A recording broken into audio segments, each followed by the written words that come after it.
And welcome back, everyone. This is College Football with Sam coming to you, um, yeah, from the state of Michigan, the wonderful state of Michigan, to talk about college football and specifically to discuss the quarterfinal games that are going to be here in about a week, about 8 days.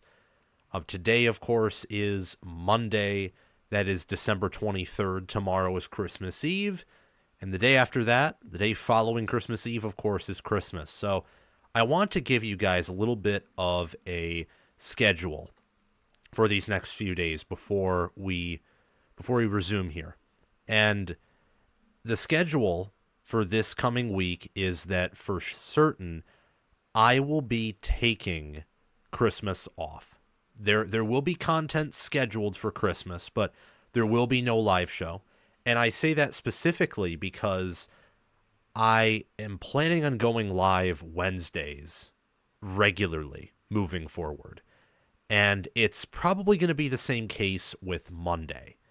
But we'll have to see. I'm still putting together a schedule here. And the reason I haven't released a full one yet is because it is the postseason, so things are weird. This isn't the college football regular season. The schedule's different. And I have yet to exactly feel out what my winter semester is going to be like. I know I'm taking these 2 classes for sure. I'll probably be taking a third. I just have yet to really figure out what that's going to be. I have an idea, but I just want things to be set in stone before I make promises that I can't keep to you all. So Merry Christmas and a Happy New Year to everyone. Again, we won't be live Wednesday, but we will be live at least another time, maybe 2 this week to talk about topics that I want to talk about and also to talk about some bowl games. We won't get to those today, but there are bowl games like this week. We got Rutgers versus Kansas State, Texas A&M versus USC, Missouri versus Iowa. We have a lot of games to get to outside of the playoff games, which of course take priority. That's why we're doing them in today's show. But I do want to touch on those other bowl games as well. So while I just move this out of the way here, we're going to do that. That's the plan for today, along with talking about some of the Big Ten portal classes, because Ohio State's portal class is blossoming, and it feels like Nebraska is in a win-now situation with how they are building their roster via the transfer portal. So before we begin in full, I want you all to make sure that you are subscribed to the channel. Please hit the notification bell so that you can get notified when we go live and also when we release new content. We are going to be going live, by the way, for the quarterfinal games, doing play-by-play, color commentary, analysis, and also interacting with the chat during commercial breaks. And, of course, what we will also be doing is releasing deep dives for all 4 of these quarterfinal games: Texas, Arizona State, Penn State, Boise State. We're going to be talking about, of course, the Rose Bowl, which I think will be the best of these, Oregon versus Ohio State, and then Georgia versus Notre Dame as well, the final quarterfinal game. So, again, make sure you like the stream, subscribe, join our Discord server via the link in the pinned comment right now in the live chat where we talk college football 24/7. If you're an SEC fan, if you are a Big Ten fan, an ACC fan, a Big 12 fan, it does not matter. We just want people who want to talk college football 24/7 and give insights. So I'm getting pumped up for this stream the longer it goes on. So let's just dive into some content right here. And first and foremost, I think, talk about Nebraska for a few minutes here. It feels like Nebraska football is in a win-now mode. It feels like Matt Rule and his staff are going all in for 2025. That is my gauge on how Nebraska football is treating the 2025 recruiting class. More specifically, of course, the 2025 transfer portal class. Nebraska right now, out of all teams, ranks 17th in the transfer portal rankings provided by 24/7 Sports. Just ignore that noise right there. And they're 5th in the Big Ten. 5th. So Matt Rule and Nebraska football are in a win-now mode, and the fact that they are 5th in the Big Ten in transfer portal class rankings by 24/7 Sports, and the fact that they are top 20 overall, specifically 17th with 9 commits, 3 of them being 4 stars, 4 of them being 3 stars, I think is evidence of that. Nebraska, last cycle in the transfer portal, was not nearly as active, nor were they pursuing the same type of talent. Indiana, Wisconsin, USC, Michigan State, Ohio State, and Oregon had better transfer portal classes. Even Purdue, Minnesota. You look at UCLA, Illinois. Nebraska was 50th last year in the 2024 transfer football team rankings provided by 24/7 Sports. By the way, if you haven't already, make sure to like the video, subscribe to the channel, and click the notification bell. That way you can get notified when I release more Nebraska football content, more college football content. Share this video around to other Cornhusker fans or college football fans who you know love the sport. And comment your thoughts on Nebraska's 2025 portal class down below, because I really like some of the additions that they have made here.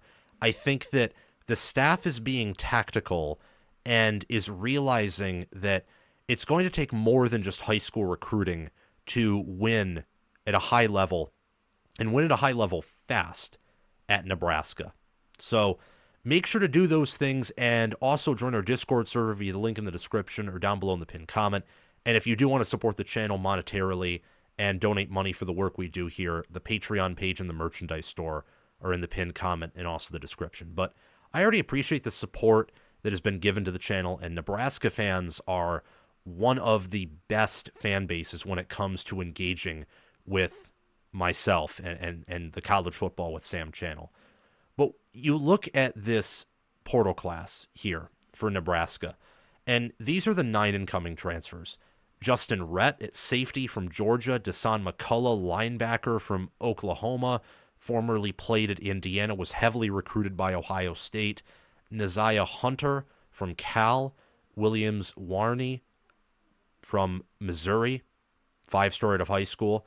Gavin Gallick, long snapper, coming in from New Hampshire. Gabe Moore, defensive lineman from Mississippi State. Jack McAllister, punter from Washington. Jalen George from East Tennessee State. And Marcos Davila, or maybe it's Davia, from Purdue at quarterback. The 2 players that really stand out to me are Neziah Hunter and also Williams Nawari and Dasan McCullough as well. Dasan McCullough was a really good player at Indiana, did a very good job at Oklahoma last year. I don't know if he was injured or just got buried behind the depth chart because Oklahoma had a very deep defense this year. He didn't see as much action, entered the portal. He had 10 solo tackles, 17 overall, but last season for Oklahoma, 30 total tackles, 15 of them solo, 3 passes defended. And for Indiana in 2022, as a freshman, he had 4 sacks, 3 passes defended, 48 total tackles, and 30 solo. Neziah Hunter, a freshman at California, 6'2", 210 pounds. He's got good size for a wide receiver in my mind. 40 receptions for 578 yards, 14.4 yards per reception, 5 touchdowns with a long of 60. His biggest game this season was against Oregon State and SMU. Oregon State was a 44-7 Cal win. SMU was a 38-6 Cal loss, but he had 85 receiving yards in both of those games on a combined 9 receptions. So 9 receptions for 170 yards total in those games. I think that he'll fit right in to what Dana Holgorsen wants to do. I think he'll be a good option for Dylan Raiola. Nebraska brought in Isaiah Nair and Jamal Banks out of the portal in the 2024 preseason to bolster their 2024 wide receiver room. They did not get what they wanted. And I would say you can stretch that even further and say they did not get what they needed to win for Nebraska. So I think that he is a massive addition. And then Williams Waneri, I've probably butchered his name several times now, and I apologize. He's a very talented prospect. He's not exactly proven, Missouri, I think to a certain degree, let him go because they didn't view him as worth what they were paying him. They gave him a massive NIL deal out of high school. I don't know that number specifically, but it was talked about that Missouri, gave him a lot of money. Missouri does have a pretty good NIL fund. It's reported that they're actually giving Penn State backup QB Bo Pribula $1.5 million to probably play maybe starter for Missouri, but also I know he could be their backup as well. They have someone in the mix that is projected to be their starter in 2025. The point being, Missouri wasn't extremely sad to see him depart, but for Nebraska, it was a good addition. I think that Nwaneri transferring was a win-win for both sides and could be a bigger win for Nebraska with a defensive staff that I think, at least in terms of assistant coaches, may have actually upgraded.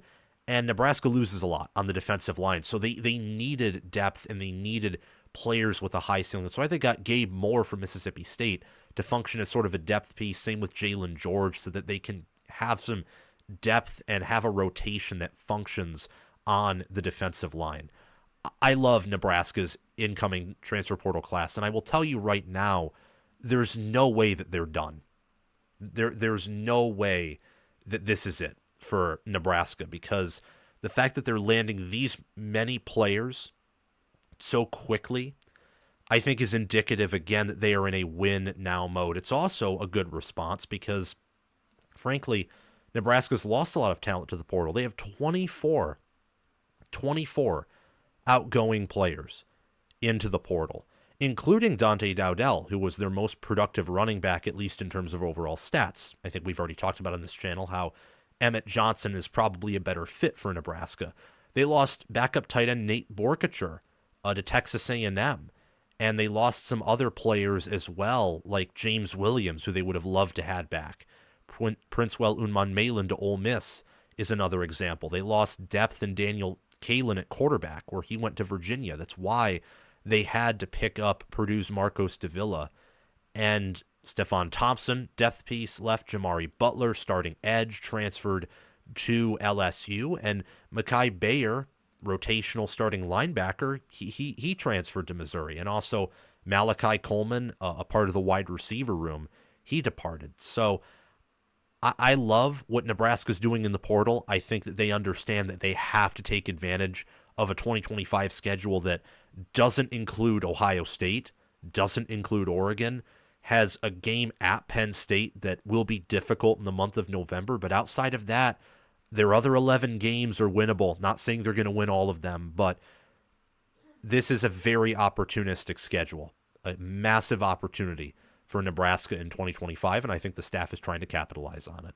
So good for Matt Rule and good for Nebraska, because they are a blue blood brand, and they better start acting like it. I mean, I can't stand Nebraska forever being down as a school. The concept of that, to me, is ridiculous. It's rather ridiculous, and just got to get a little ladybug.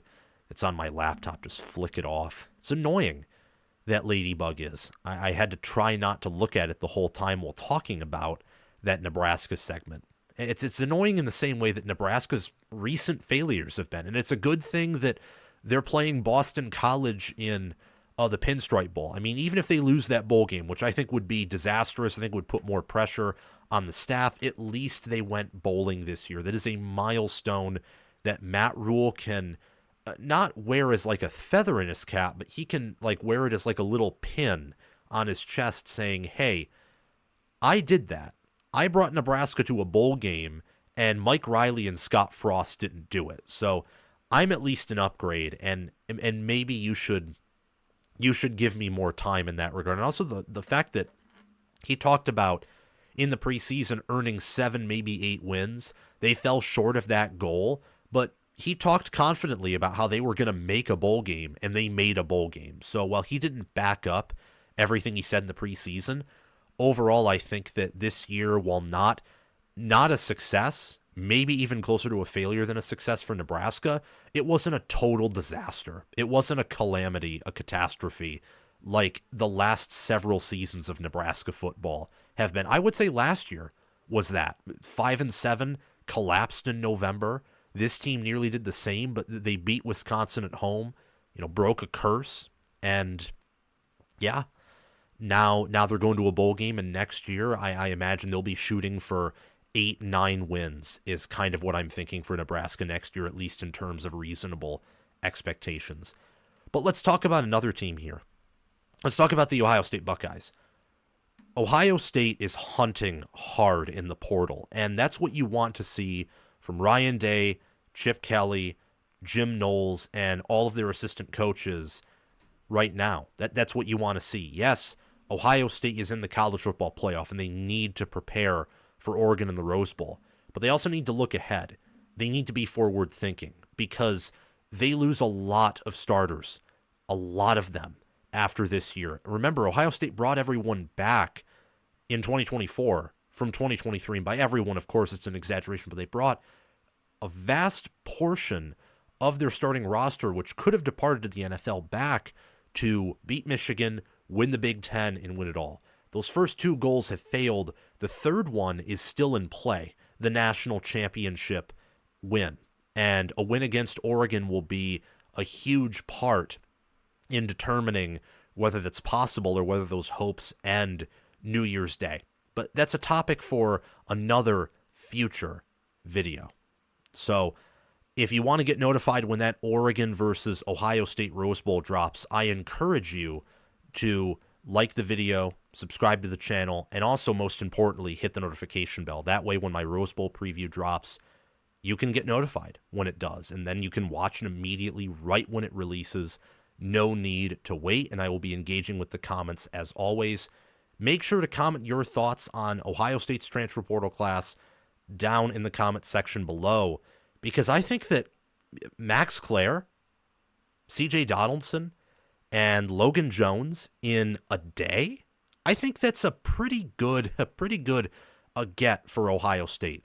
That trio of players right there. Donaldson being a great running back from West Virginia, Logan Jones being a great FCS player, and Max Clare being one of the best tight ends in the Big Ten. Those are some pretty solid gets by Ryan Day and the Ohio State Buckeyes. And also make sure to join our Discord server via the link in the description or down below in the pinned comment. And if you want to donate to my channel to support the work that I do here, you can sign up as a member of the Patreon page or purchase merchandise via my merchandise store via the links in the description or down below in the pinned comment. Or you can just, comment a super chat down below. But I appreciate the subscriptions. I appreciate the views and the comment engagement. That, to me, is the most important thing about this channel, is engaging with you all and giving you good content. So thank you for supporting us there. So when we pivot back to Ohio State and the goals that they set for 2024, which two of them were failures, the third, which can make up for everything, is pending, you have to understand that that's Ohio State's goals every year. Beat Michigan, win the Big Ten. Win the Natty is not a necessary goal every year, but you want to compete for national titles and you want to win a national title every so often. And even if Ohio State wins it all this season, they're losing so much entering next year that to ignore those losses or to pretend that you can reload after all those departures in the portal era of football. Previously, recruiting classes and development would have been just enough. But Ohio State's had some positions that have had poor development. They are going to have outgoing transfers. They already have had some outgoing transfers. Aaron Noland committing to South Carolina, for example. Devin Brown is going to exit the portal. So they're a little bit thin at quarterback. They've had some offensive line departures. Thankfully, they've also had an offensive line commit from Minnesota, that being Ohio native Phillip Daniels, who's a 4-star offensive tackle. The point being, this is just the beginning for Ohio State. When you get 3 big-time commitments in a day like that, that means there's going to be more. And by 3 big-time commitments, I especially mean the 2 of C.J. Donaldson and Max Clare, proven Power 4 players. Logan George, we don't know how he'll pan out. FCS player from Idaho State transferring into Ohio State is something that I would have never expected Ohio State to do. But good for them. At least you have depth if he doesn't necessarily pan out to be a star. If he does, then that's an absolute get by the staff and great scouting by them. They have to replace, JT Tuimoloau. We'll start in the defensive line. Ty Hamilton, Tyreek Williams, Jack Sawyer. They're replacing 4 starters. 4 of them. And then at linebacker, Cody Simon's gone. In the secondary, Burke is likely gone. Hancock, Ransom. That's 8 players right there on defense. And there are others who may transfer out. I know that Gabe Powers transferred out, committed to Kansas State, and a lot of Ohio State people were high on him, highly recruited out of high school. Just wanted, I think, a fresh start. And then on offense, Simmons, who's been gone for most of the year, but still, he's off to the NFL. McLaughlin, off to the NFL. Donovan Jackson is gone. That's the offensive line. G. Scott Jr. is gone. Emeka Egbuka is gone. Henderson is gone. Judkins likely gone. And from an NFL standpoint, he should leave after this year. And Will Howard is gone. So a lot of people from Ohio State, a lot of their starters are leaving. And I mean, I don't know if this will occur, but I would expect coaching changes are going to be made, even if Ohio State potentially wins it all. I mean, the offensive line development under Fry has been very hit or miss. It's been very up and down. He's not a good recruiter, and that's a liability because typically offensive lines, the successful ones, are mostly built through high school, and then you sprinkle in portal additions when you need. And the high school classes from Fry have been bad, and his development outside of a few players, I think, has been rather questionable. And as for Larry Johnson, I think his defensive line development for the past several years has been questionable. And I think that you could be looking at changes after this season on top of a large amount of departing production in order for Ohio State to not that they would ever go 7-5 like Michigan in 2024. I think that they have too good of a head coach. I think they have too good of a defensive coordinator who will likely stick around, and I think they recruit at a higher level to where they wouldn't fall that far off. But in order to not fall off after this year, a team that already had some questionable areas, at least in terms of depth, even when healthy, they need to be active in the portal, and they are. Max Clare, this season at Purdue, he had no QB play. The running game was an absolute bust, even though it was statistically somewhat impressive, because circle back to the fact that Purdue's defense was outside the top 100 for pretty much the entire year, and Hudson Card's not a good QB, and Ryan Brown is off to North Carolina, and he just had that one amazing game against Illinois because no one had any film on him. So when he had legs and could run around everywhere, Illinois didn't know how to defend him that much. Max Clare had no supporting cast, and yet he had 51 receptions for 685 yards, 4 touchdowns, 13.4 yards per reception.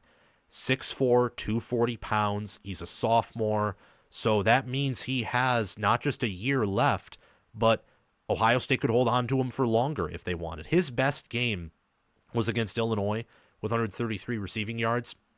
His best game with a receiving touchdown was against Penn State. 7 receptions, 91 yards, and a touchdown right there.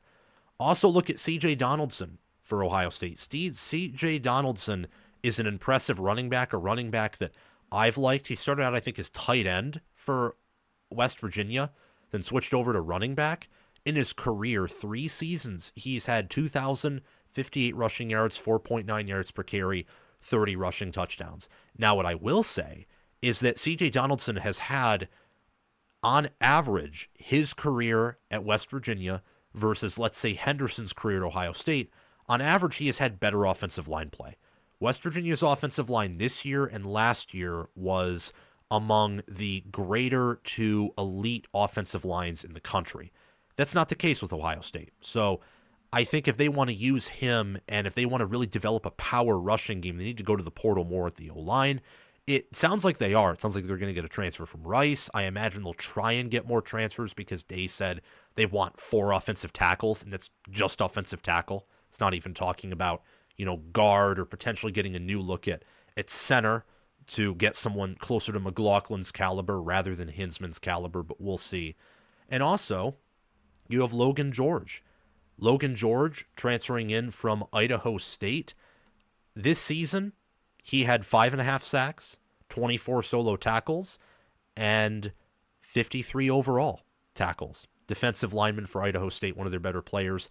6'5", 259 pounds. He's long, and he has size to add on as an edge. So I think he is a great addition for Ohio State.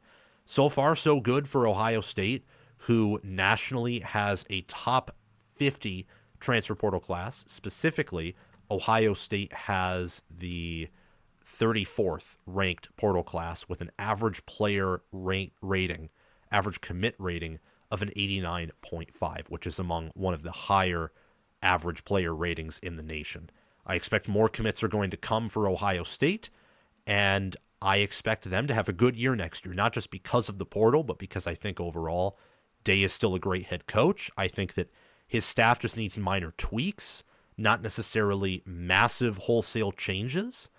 Well, I don't know about that, but I don't think it's not like he needs to fire everyone, for example, and we'll see how the season ends, but I think that we should have optimism for Ohio State next year, for 2025, even with all that they are losing.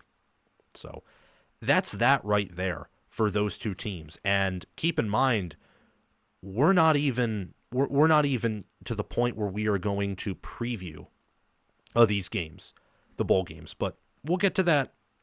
We'll get to that very briefly. I see that we are at 50 concurrent viewers, which is just absolutely awesome. So I think we're going to try and continue here. I was going to take a break. Actually, you know what, guys? I'm going to take a break. This will be trimmed out. This part will be, but I'm going to take a break here, just to blow my nose. If you guys can't tell, I'm a little bit stuffed up, so I'm going to take a break, blow my nose, and then I'll be right back. So I'll see you guys.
And welcome back, everyone. Thank you for your patience. I appreciate it. Let's read some messages in the chat before resuming here. Go Big Red, says someone. Andrew. Happy holidays, says Grilke. Armand, my thoughts, Ohio State, Penn State, Georgia. But what about Texas? Andrew says Oregon, Penn State, Georgia, Texas. Make sure to like the stream. Thank you, Hawk City. Hawk City also says, Sam, what do you think about Ohio State getting the Purdue tight end and West Virginia running back? We talked about that. That was breaking news in my mind, so I wanted to talk about that, even though it wasn't initially in my plans. Frank Carone, Buckeyes picked up 5 in the portal day. 5? Did they get more commits? I don't think they got 5, but maybe I'm wrong there. Seems like they got 3. But maybe they got 5. All right. Let me see what else. People are talking about the playoff and auto bids. Do you think Igbinosun is staying? I mean, I think he should. Why? Unless he's going to the portal, why would he leave? There's no way anyone in the NFL would want him. Sam, many folks agree auto seating should go. But why would any conference minus the Power 2 agree to it for 2025? They wouldn't, because then no Big 12 and no ACC team. Well, next year I think an ACC team would be deserving of the top 12 in truth, even in a power rating sense. But the Big 12 would rarely, if ever, get that, and the ACC wouldn't get it overall as well. What else are people saying? Was the tissue what was it? A drunk piece. Was the tissue box in another castle? Oh, you were referencing how long it took me to go and get that. I had to go to the bathroom too. I hope Texas crashes and burns, says Armand. And then the Duck Knight. Go Ducks. Okay. Well, let's talk about these next few games here. And first and foremost, the one that I want to get into is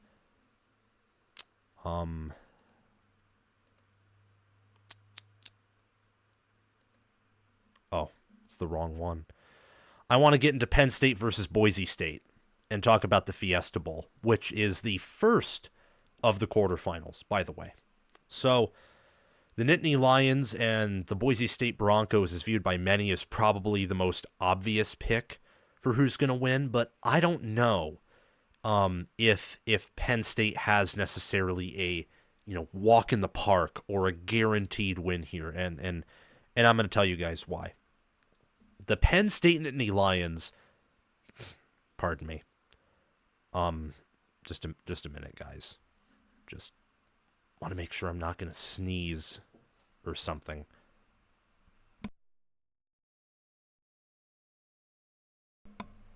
Okay, sorry about that.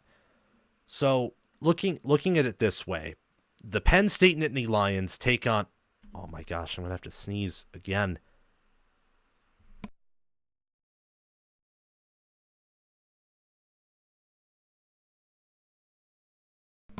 Well, that's what happens when you're a little bit ill, but I think that we'll do fine overall. So, wow. Okay.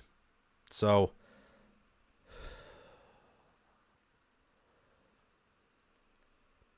the Penn State Nittany Lions travel all the way out to Arizona to play in the Fiesta Bowl against the Boise State Broncos. Penn State is a 10.5-point favorite right now in the first of the 4 college football playoff quarterfinal games.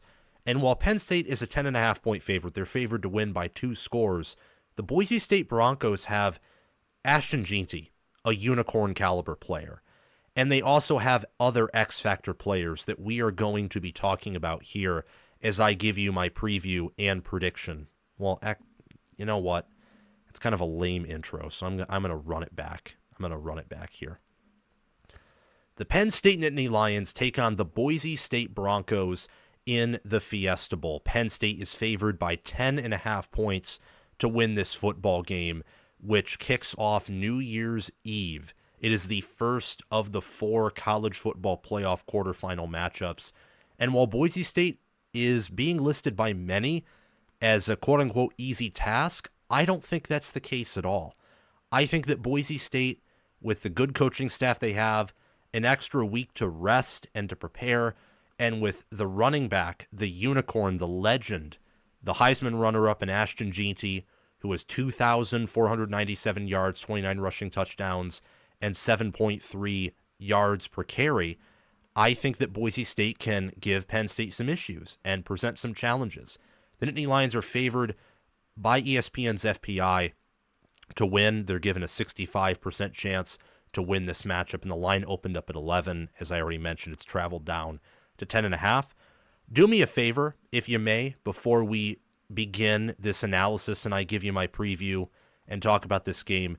If you can like the video, if you can subscribe to the channel as well and hit the notification bell so that you can get notified when I release new content, when I release the other preview videos for the quarterfinals, and also when we go live during the week, and also go live to do play-by-play and color commentary during the quarterfinal games, you'll get notified if you hit the notification bell for all of those things. Also, comment your thoughts on this game down in the comment section below, your prediction, and also any thoughts you have, a preview, a mini preview, if you wish. And share this video around to other college football fans who love the sport and are passionate about it. And last but certainly not least, join the Discord server via the link in the description or down below in the pinned comment. And if you want to donate to the channel to support the work that I do here, you can make a purchase on my merchandise store or sign up as a paid member of the Patreon page. The links to those are in the description or down below in the pinned comment. Or you can send a super chat via YouTube in the comment section. But let's dive into this game and talk about it. And first and foremost, I think it's best to start with critical matchups here. Matchups that can make or break the game, even in a scenario where one team is favored by 10.5 points, which is pretty massive. Typically, when a team is favored by that much, it's pretty clear to Vegas who the winner is or is going to be. Doesn't mean it's a guarantee, because Vegas gets some things wrong, but you understand what I mean in the sense that Vegas doesn't like to lose, and they don't lose that often. That's why they're still in business, and that's why they're called Vegas. Penn State's defensive line, their linebacker core, and their defensive back room, their defense, specifically their rushing defense, but their defense overall, because I think they'll have to have all hands on deck against this Boise State rushing offense. With running back Ashton Jeanty, their tight ends and their offensive linemen blocking up front for Jeanty, I think this is going to be a very fascinating matchup here to watch. And for Penn State, they have not faced a rushing offense of this caliber all season long. Boise State, talk about something that is pretty remarkable here. Boise State might have the second best offensive line that Penn State's played all season long. I don't know if it's better than Ohio State's O-line when Ohio State played Penn State.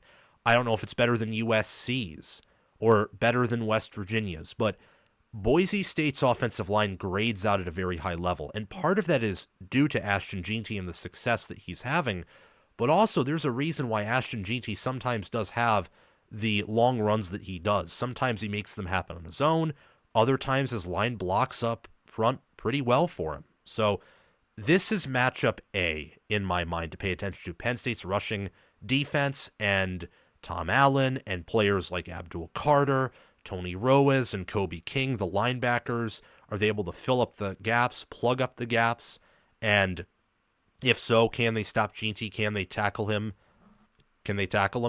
And then for Boise State, you're talking about Ashton Jeanty. You're talking about that team and an offensive line that is one of the best in the group of five and maybe one of the best in all of college football, to be honest. Matchup B, I believe, is Penn State's offense. Quarterback, running back, wide receiver, tight end, offensive line. But really, it's their passing offense against Boise State's pass rush.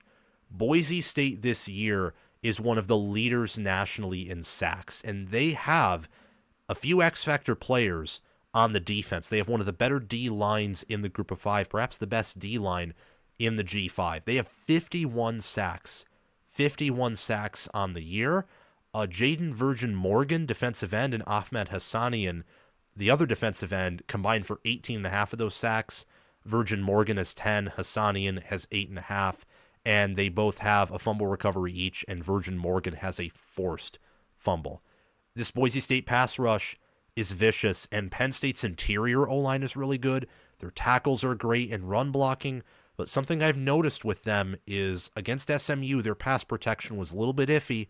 Against Ohio State at times, their pass protection was iffy. And against Oregon, even as the game went on, there were moments where Oregon was able to get through. So good pass rushes, good quality players on the defensive line, especially at edge, have been able to get to Drew Aller and sack him. And Aller has helped compensate for his tackle room with his mobility and his ability to escape the pocket and really scramble, I would say, forward, not just maneuver out of the pocket and sprint off to the side and then go down the sidelines, but just go straight up the middle through the gaps that the linebackers aren't covering because, well, they're not blitzing when he does this. Otherwise, he throws it away or takes the hit. And he goes down and gets anywhere from really 5 to 10 yards on many of those improvised runs from the pocket. So how do Tyler Warren? He didn't have a very explosive game against SMU. Does he get the hot hand? Does he have a quick start? Does Aller have a good game against what is going to be the weakest secondary he will face in the college football playoff? And how do Nolan Rucci and how does Drew Shelton, the tackles, how do they perform against, again, these Boise State X-Factor players like Jaden Virgin Morgan and Ahmed Hassanian off of the edge? And also Braxton Felly at defensive tackle, 5.5 sacks. Max Stedge, a defensive end, 2.5 sacks. Sheldon Newton, the nose tackle, has 2 sacks. And Herbert Gums, another nose tackle, has 1.5 sacks. So this defensive line is very productive. Linebackers and safeties are involved too in the pass rush. So maybe on blitzes, how does Andy Kotelnicki take advantage when Boise State wants to send pressure? And for the wide receivers, are the receivers able to, against a weaker secondary, get open more quickly so that if Boise State's pass rush is getting to Aller, maybe he can make him pay through the air, maybe on an explosive play that has been a rarity for Penn State ever since they started playing Big Ten teams and not out-of-conference teams, G5 teams, or West Virginia, where Harrison Wallace had his best game. Let's talk about these offenses here. I think for Penn State, they're better at quarterback, they're better at tight end, they're superior at guard. Areas where I have questions in regards to I don't know exactly who's better would be center. I think that Nick Dawkins is a wonderful center, by the way, for Penn State. That's not the point. The point is Boise State, as I've already mentioned, has a really good offensive line. Jeanty makes a lot of the runs on his own, but the offensive line also does help him, and it also helps protect Matto Madsen, the quarterback for Boise State, who's only taken 10 sacks on the year. Malachi Nelson, the backup's taken 2. So they protect their quarterbacks, the Broncos do.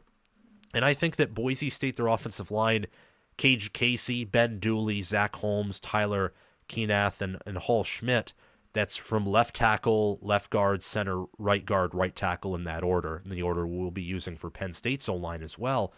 They're a good unit, and I think that Zach Holmes is a wonderful center. Same with Nick Dawkins, and Penn State's O-line, Drew Shelton, Olivega Ione, Nick Dawkins, Sal Wormley, and Anthony Donko. But Anthony Donko right now is hurt, so Nolan Rucci is substituting in for him. With Donko in, that was one of the best O-lines in the country, and I think it's continued with Nolan Rucci. But Donko was a really good player. I think there is somewhat of a drop-off still, even though Rucci has filled in rather nicely for him.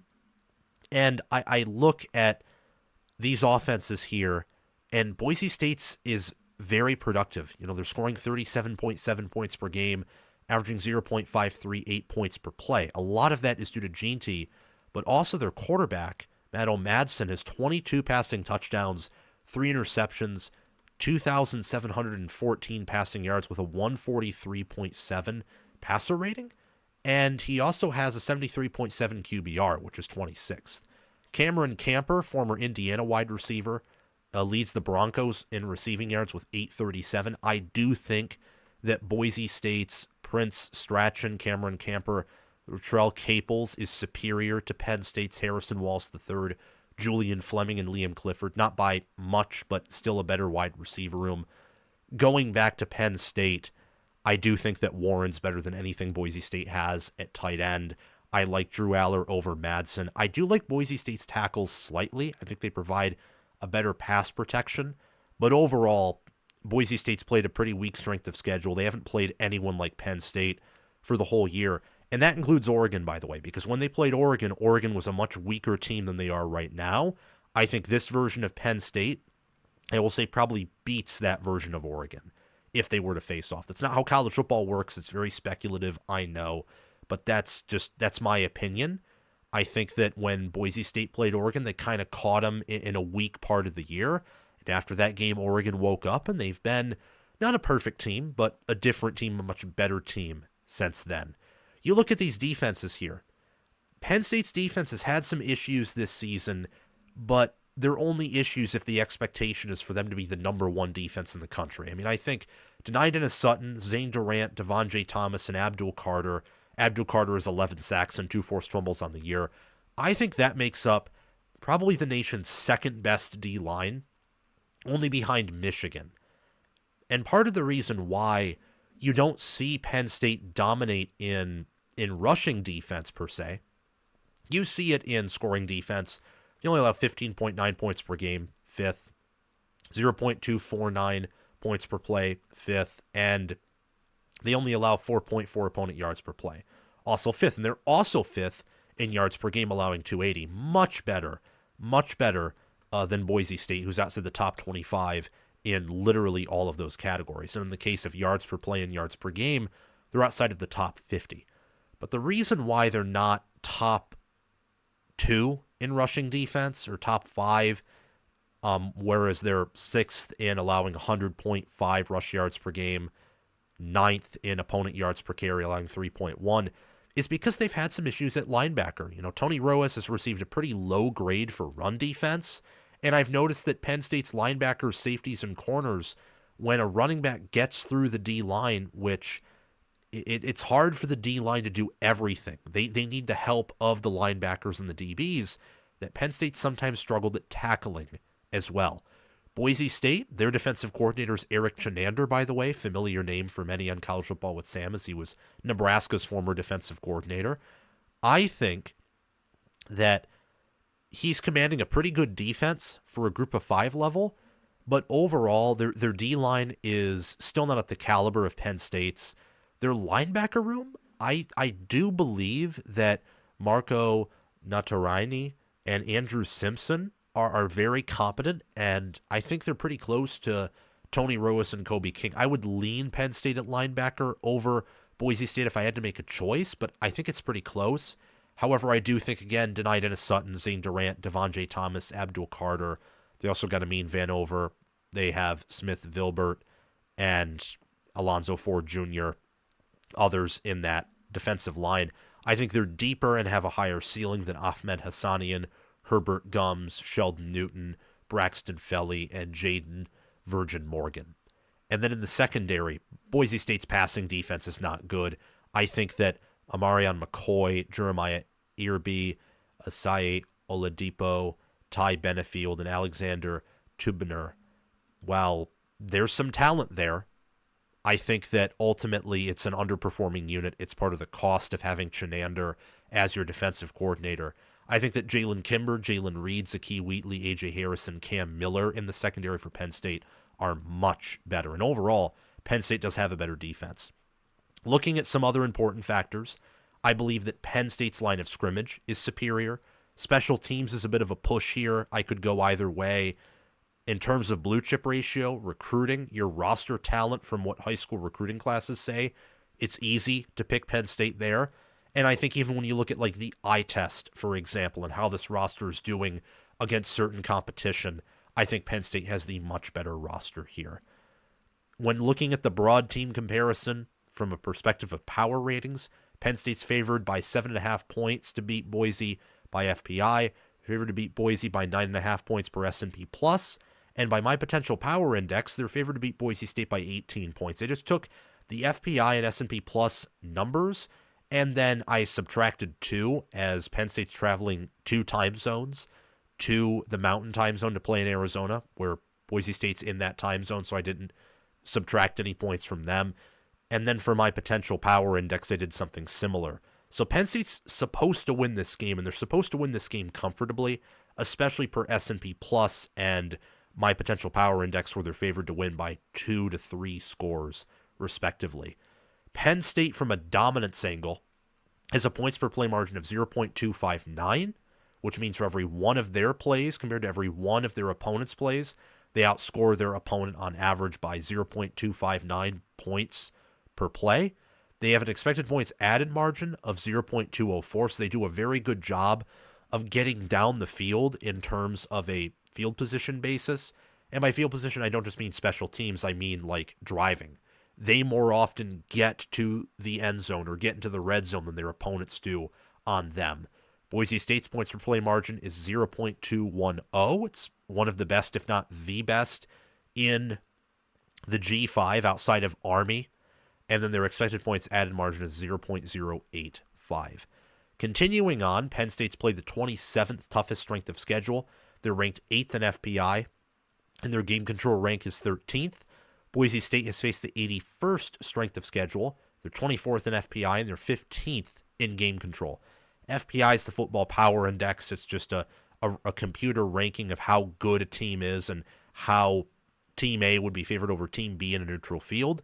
Game control is looking at each team's schedule and deciding how many other teams would perform better than them given their strength of schedule. So Penn State would be expected to perform at a higher level with Boise State's schedule than Boise State has with their own. So from game control's perspective, Penn State, while being underperforming probably across the whole of college football, is viewed as better than Boise State and achieving more at a higher level than Boise State is.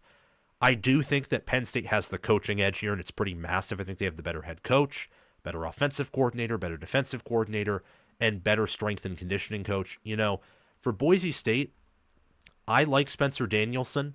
I do think the job that he's done there is excellent.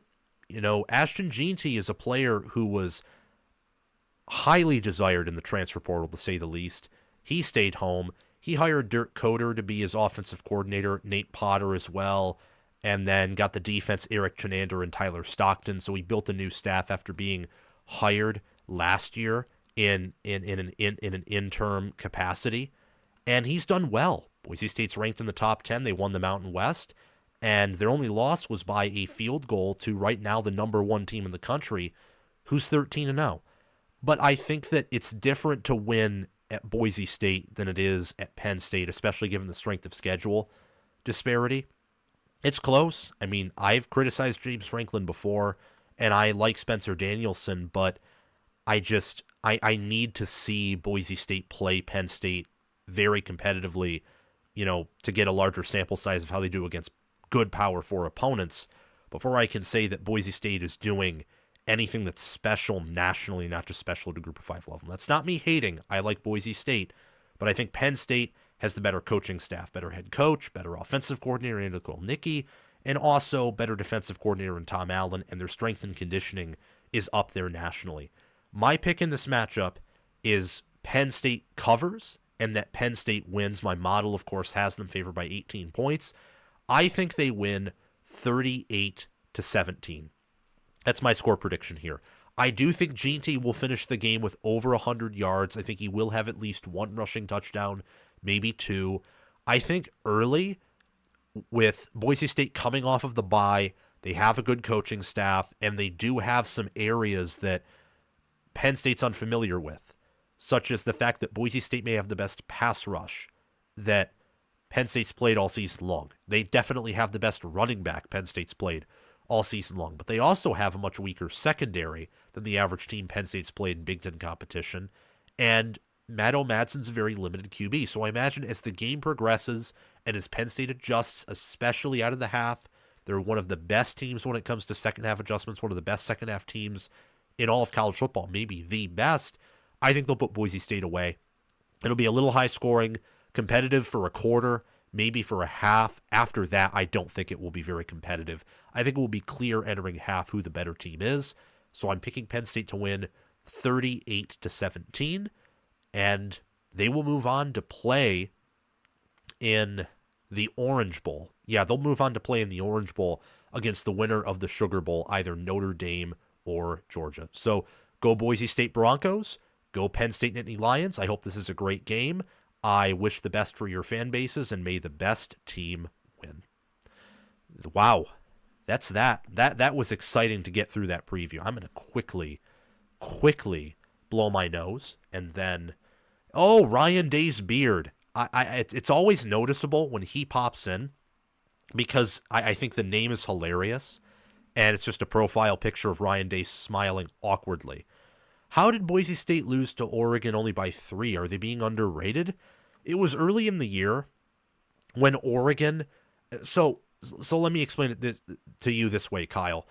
Oregon's O-line then was a lot like OSU's O-line now. They had a lot of injuries early in the year, and I don't think they had the depth that they were expecting or the depth that they wanted out of their offensive line.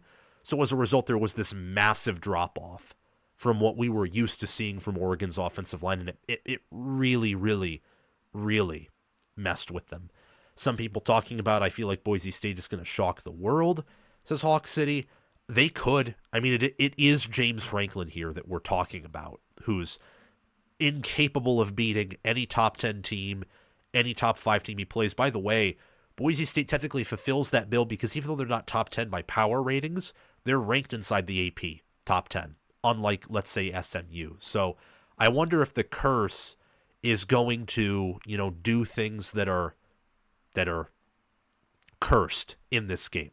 But we'll have to wait and see for that. I personally don't think so.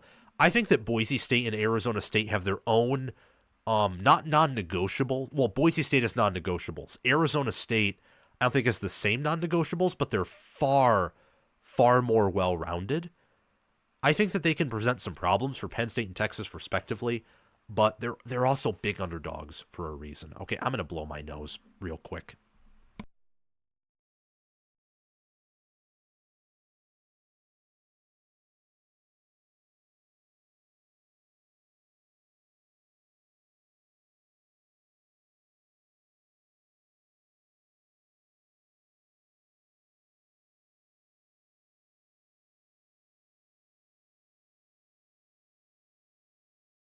All right, we're back.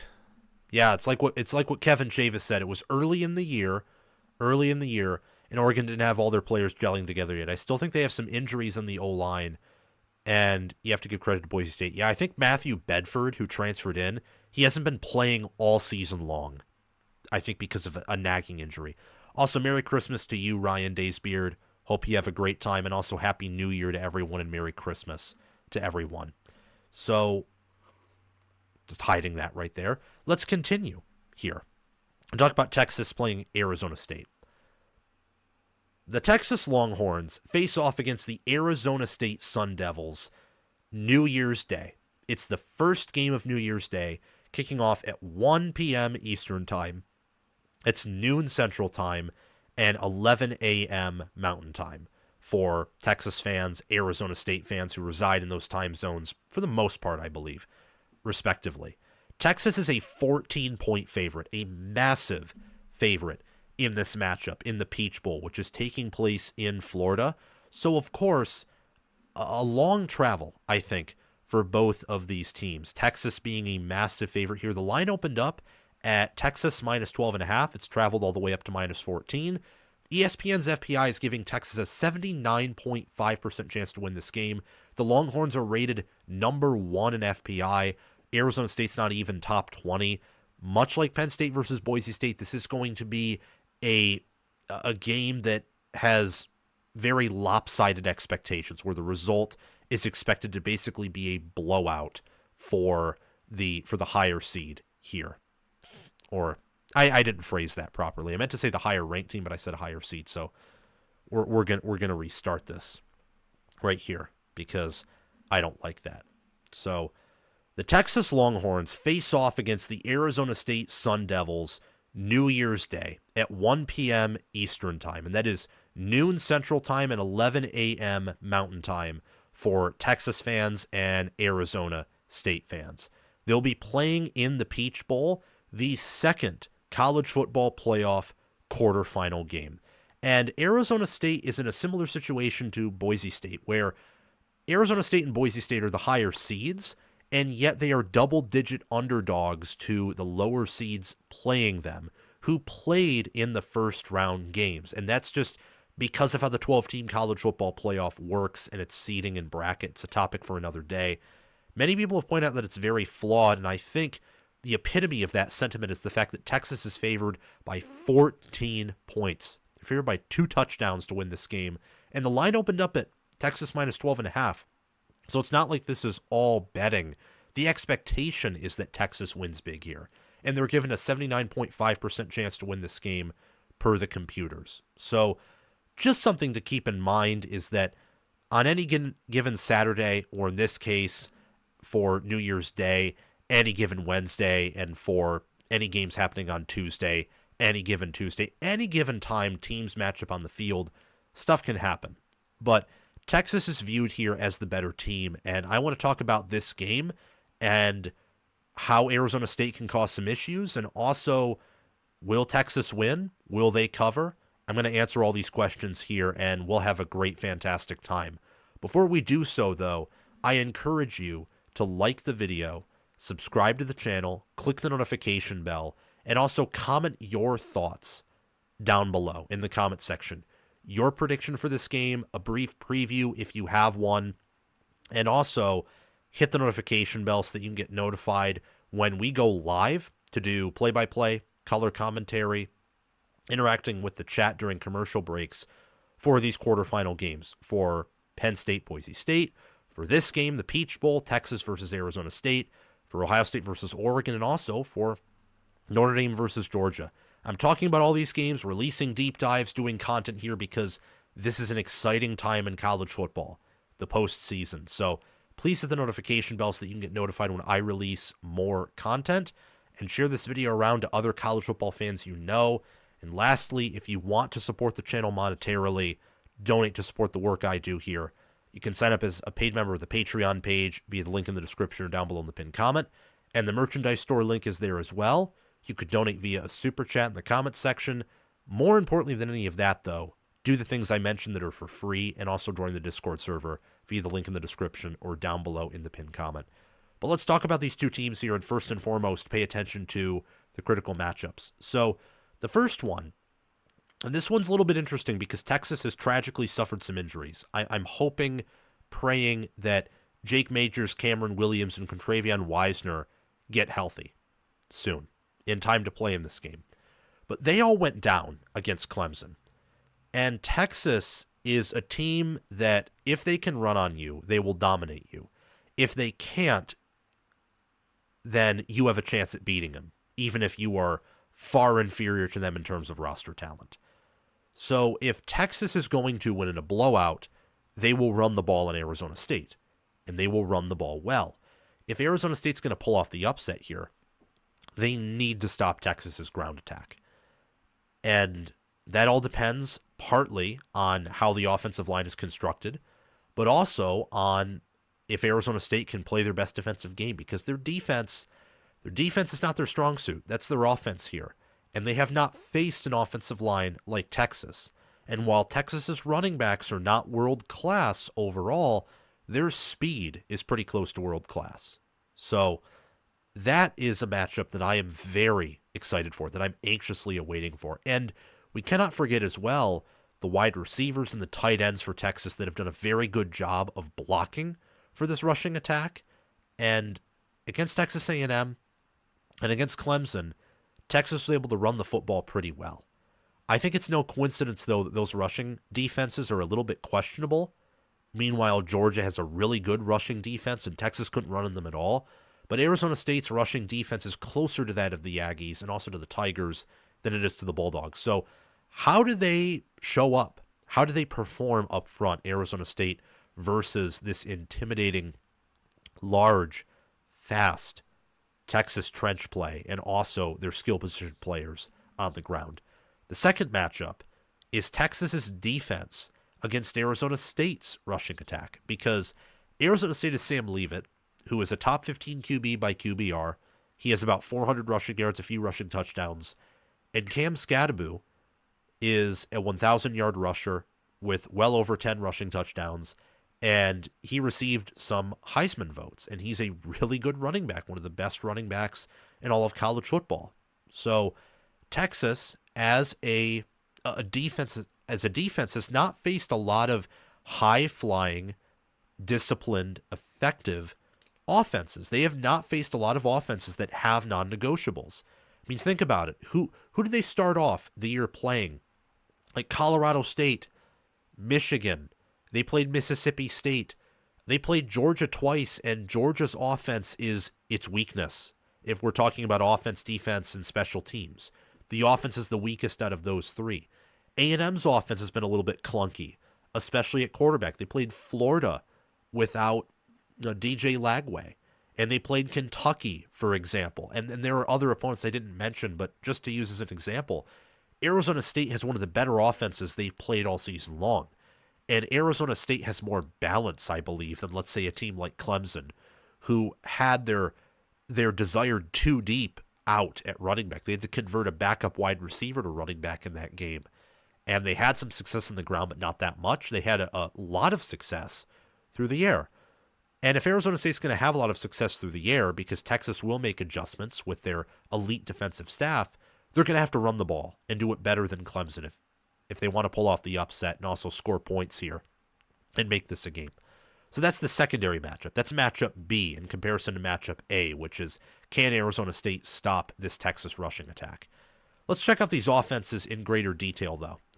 And I think that the Longhorns overall do have the better offense, the much better offense. But at the same time, I can say that Quinn Ewers has been rather disappointing. Sam Leavitt has been very impressive.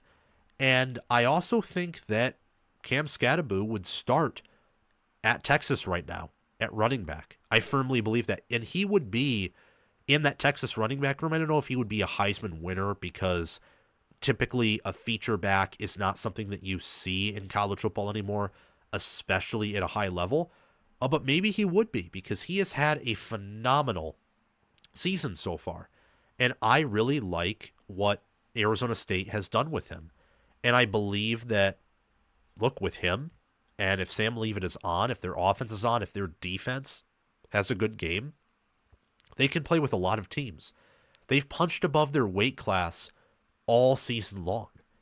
Arizona State has. I mean, they were predicted to finish toward the bottom, if not in last place, in the Big 12, and they won the Big 12. What a job by head coach Kenny Dillingham, honestly. So when I look at these offenses, again, I do think that Texas has the better offense, but I think that Sam Leavitt right now is a better quarterback than Quinn Ewers. Quinn Ewers at his best is better than Sam Leavitt at his best. But Ewers has been very inconsistent, and his defense and supporting cast has carried him in a lot of games. More often, it's Quinn Ewers holding Texas back rather than him advancing the Longhorns' goals in winning the SEC, which they didn't do, in large part because he made a lot of bad throws and even some bad reads as well. And they can win it all, but he'll have to play better in order for Texas and Steve Sarkisian to win it all, for Texas to win their first national championship since they had Vince Young. Ewers, 2,867 passing yards, 26 touchdowns, 10 picks. Leavitt, 2,663 passing yards, 24 touchdowns, 5 interceptions. You look at Arizona State's Cam Skattebo, 1,568 rushing yards, 19 rushing touchdowns. He has a lot of power behind his step, very good at breaking tackles here. And Arizona State right now, I don't know if Tyson's healthy, because I think he was injured. I don't know if he's out for the year or not, but he was injured against Iowa State, and I mean he has 1,000 receiving yards in the year. This Arizona State offense has been incredible. So I like it. I like it. Now, again, I think Texas is better. I think they're better on the lines of scrimmage. I think that Kelvin Banks Jr., Hayden Connor, Jake Majors, DJ Campbell, and Cameron Williams are better than Arizona State's Josh Atkins, Ben Coleman, Leaf Fatanu, Cade Briggs, and Match Inakor. But even if Texas has injuries there, I think that holds, even if Jake Majors and Cameron Williams can't play. They're deep, they're well recruited, and they're well developed. I like Isaiah Bond, Matthew Golden, and DeAndre Moore Jr., and Ryan Wingo over Xavier Gulray, Jordan Tyson, and Melquan Stovall. I like them there. Tight end, Cameron Medier for Arizona State. I don't think he's as good as Gunnar Helm, for example. And Contravion Wiesner, Jaden Blue, Jarrett Gibson. That's a good duo, good trio right there. But Cam Scadabo by himself is an elite running back right there. So those are the position rooms that I like on offense. When you look at these offenses, Texas right now, they are scoring 33.9 points per game. They're averaging 0.462 points per play. Arizona State's averaging 0.482 points per play and 33.1 points per game. For these defenses, it's pretty simple. Texas rules everywhere. I like Texas's defense. Those players being Barron Sorrell, Alfred Collins, Bill Norton, Vernon Broughton, Troy Moore, Anthony Hill Jr., David Benda, Jade Barron, Michael Taffe, Andrew Makuba, Malik Muhammad, and Jalen Gilbo. I prefer them over Arizona State's Elijah O'Neal, CJ Fight, Jacob Kongaika, Clayton Smith, Keyshawn Elliott, Zyrus Fesu, Javon Robinson, Miles Roser, Xavier Alford, Keith Abney II, and Shamari Simmons. Arizona State's defense this season has been its weakness again. I mean, you look at its defense right now, they're allowing 21.3 points per game, which is 22nd, and 0.319 points per play, which is 29th. It's better than certainly I would have predicted entering the season. In fact, looking at it right now, it's a little bit shocking. I would have expected it to be worse. But, for example, they allow opponents to score on 84.85% of their red zone trips. And in total defense, they're 30th in opponent yards per play, allowing 5. They allow 20.5 first downs per game, and they allow 333.2 yards per game. And I think a large part of that is the fact that they have like a statistically good defense is not just because they're well coached and they have good talent. Keep in mind that the Big 12 in particular is different from the SEC and from the Big 10, and it's not hating, quote unquote, to say that whatsoever. So I confidently believe that the Texas Longhorns are the better team here, but especially on defense. I don't think that's dishonest at all to say. I mean, Pete Kwiatkowski has built a wonderful unit with the help of co-defensive coordinator Johnny Nansen, and they've recruited and developed pretty well there. Arizona State right now, I mean, as I've already mentioned, they have a good defense. I think Brian Ward's done a good job there in his second year. But regardless, Texas is one of the best defenses in the country. I can't say that intellectually, honestly, for Arizona State. In the trenches, I'd pick Texas. For special teams, I'd lean Arizona State. And then in terms of a roster, both in development, the eye test, and also recruiting, so the blue chip ratio favors Texas, but also just watching Texas's roster function, it's obvious, that they have the better unit than Arizona State does. Texas is favored to win this game by 14.4 points per FPI. Per S&P Plus, they're favored to win by 16 points. And per my potential power index, Texas is favored to win this game by 20.2 points. So the Longhorns, they're big favorites here, but a lot of power ratings are saying that they're not favored enough. You look at these teams and compare them from a broad perspective, specifically in terms of dominance. Texas has a points per play margin of 0.259, which means for every one of their plays that they run, compared to every one of their average opponent's plays they run, they outscore their average opponent by 0.259 points per an individual play. That's a lot. That means they're a dominant team, and they have an expected points added margin of 0.26. So Texas moves the football better than their opponents do, and they score more than their opponents do. And they do it with fewer plays, and they do a better job of limiting their opponents from moving the ball and from scoring than opponents do at limiting them from doing those things. For Arizona State, it's the same, but not to the same degree. They have a points per play margin of 0.162 and an expected points added margin of 0.167. These teams, in terms of strength of schedules, I've already mentioned, are not the same. Texas has the 13th toughest strength of schedule. They are first in FPI and also first in game control. Arizona State is 64th in terms of strength of schedule played. They are 22nd in FPI and 16th in game control. Game control being a measurement of how good you would do with your schedule, which is already recorded, of course, by the games you've played, compared to how computers would expect other teams to perform with your schedule. So 15 other teams are viewed as more efficient or better performing than Arizona State, factoring in the strength of schedules and all that good stuff. In terms of coaching, I don't know where I would go offensively. I think that Marcus Arroyo's done a very good job there as the offensive coordinator. Kenny Dillingham is obviously an offensive mind, and that's what's leading the Sun Devils' success right now, is their offense. I mean, talk about Utah. Amazing defense. They scored 27 points on them. Against Kansas State, they started the game hot on offense. Of course, they held Kansas State to 14 points on defense, but Kansas State's offense is pretty questionable. For BYU, they put up 28 points on a defense that has been one of Kalani Sitake's better units. They put up 45 points on an Iowa State defense that is well coached by John Heacock and has good players, especially in pass defense. And they ran all over them. They passed it over them. They did really whatever they wanted on that poor Iowa State defense. And Texas has been a bit underperforming, if we're being honest here, on the offensive side of the football. So when it comes to offensive coaching, it's a push. I would actually lean a little bit Arizona State there. However, Sarkisian is still a great play caller. He's a better head coach right now than Dillingham is, though with what Dillingham's done this year, if they keep replicating that and build even better teams, Dillingham could be a future star.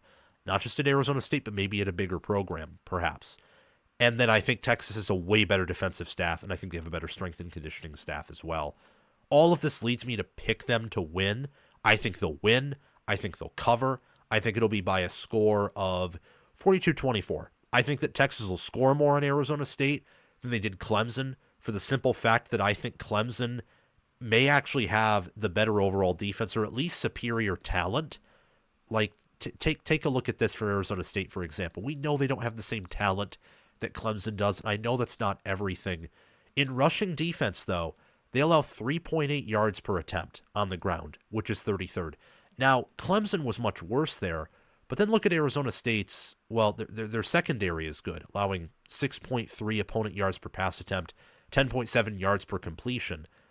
That's good, but also keep in mind that their sack percentage is 4.07% at 122nd. Yours will likely have all day in the pocket. They only get 1.5 sacks per game. Meanwhile, Texas on offense here, they only allow 2.2 sacks per game, which isn't great. And they have a QB sack percentage of 6.16%, which also isn't great.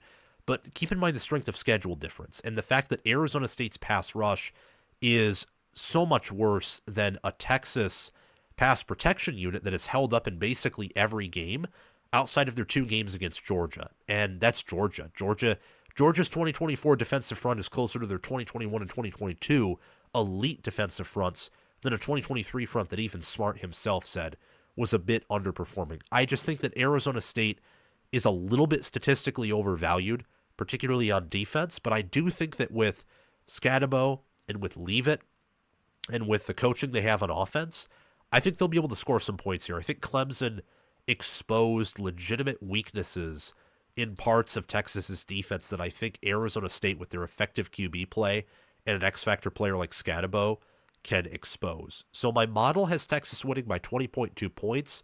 I have Texas winning by 18 and covering the spread. I think it will be competitive for 1 or 2 quarters, probably for 2, I would say, just given that I think Arizona State is a bye.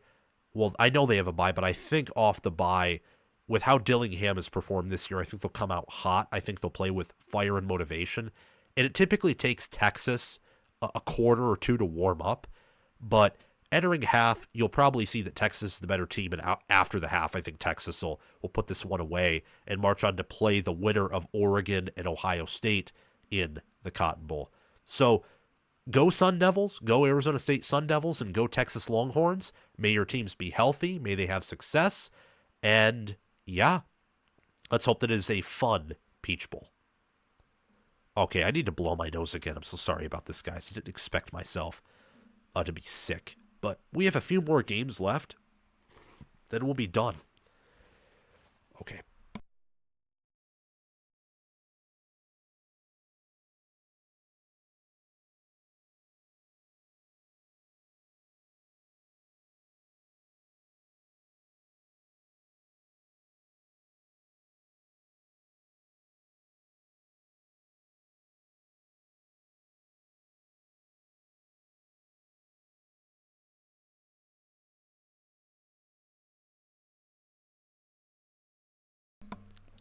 Okay, we're back.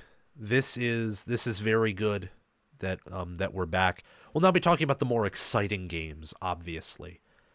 The more exciting ones indeed here. So let me check out the chat and see what you guys are saying here. I saw that you guys were talking a little bit about, comparing Notre Dame and comparing Penn State, and how this is Kevin Chavis, how you think that Notre Dame is a better team and would beat Penn State right now. I think that's some interesting stuff right there. Also says that nothing surprises him anymore, which is very understandable. Garrison SBS said they'll cover that. Oh, that Garrison Scarlet and Blue show. That's who you are. I never connected those dots. That's my bad. But sometimes I just miss the obvious sometimes. But I never connected those dots. I don't know why. So hi Garrison. He's been on the channel before. Wonderful show they do over there on Scarlet and Blue show. It's underrated, and he's provided very good analysis on the channel. Before. We're both wrong on the Michigan Ohio State game, but I think everyone was wrong on that game. So let's talk about Ohio State versus Oregon. We'll talk about that game. We'll talk about Notre Dame, Georgia, and then I'll discuss for probably 8 minutes, like a minute per team, my opinion on who the best teams remaining in the playoff are and ranking them. So thank you, Armand. Yeah, I hate that I'm a little bit sick too. Like if I didn't have to blow my nose, we'd be going through this quicker and it would sound higher quality. But I think during Christmas, I'm just going to be resting a lot, and I'm not going to be doing anything. I'm just trying to push through today and also tomorrow. So thank you for the support. But let's resume here. Let's talk about Oregon versus Ohio State. So, in a world where there is constant change and chaos all around, and by in a world I mean I'm talking about, I messed up there. In college football, in the chaotic scenario we all find ourselves in, with the transfer portal, with NIL, with conference realignment, with a 12-team playoff that it feels like college football fans are having a civil war over, we have something beautiful. We have a sense of normalcy. We have a return of greatness. We have a blast from the past in the Rose Bowl. And not just any Rose Bowl. It's a Rose Bowl that is on New Year's Day at 5 p.m. Eastern Time, 2 p.m. local time in the Pacific Time Zone, and it's featuring a team from the Pacific Time Zone. That's right. These two teams have faced off against each other before in a Big Ten versus Pac-12 setting. I am talking about the the Ohio State Buckeyes playing the Oregon Ducks in the Rose Bowl in the third college football playoff quarterfinal. And it just so happened to be that these two teams are facing off in the Rose Bowl because Oregon earned the 1 seed. Their preferential pick was the Rose Bowl. They wanted a bye and the Rose Bowl because it was the closest venue to them. And then Ohio State got here by being the 8 seed and crushing the 9 seed Tennessee and Columbus to march on for a chance to face off against Oregon for round 2 and win the rematch. So I'm pumped for this game. You should be pumped for this game. If you're not, then, I guess that's okay. That's your preference, but I kind of think you're a little bit insane if you're not pumped for this game. So I'm going to be talking about this in several more videos. We're going to be producing a lot of content on here about this game on College Football with Sam because there's a lot of matchups to discuss. There are multiple angles. There's talk about how this is the true national championship game, which I think is a little bit premature, but I can buy it. I'll give you a hint. My power ratings have these two teams as the top 2 teams in the nation, with Penn State, Texas, and Notre Dame trailing very close behind these two teams, but still Oregon and Ohio State are the top 2 in my power ratings. So I'm excited for this.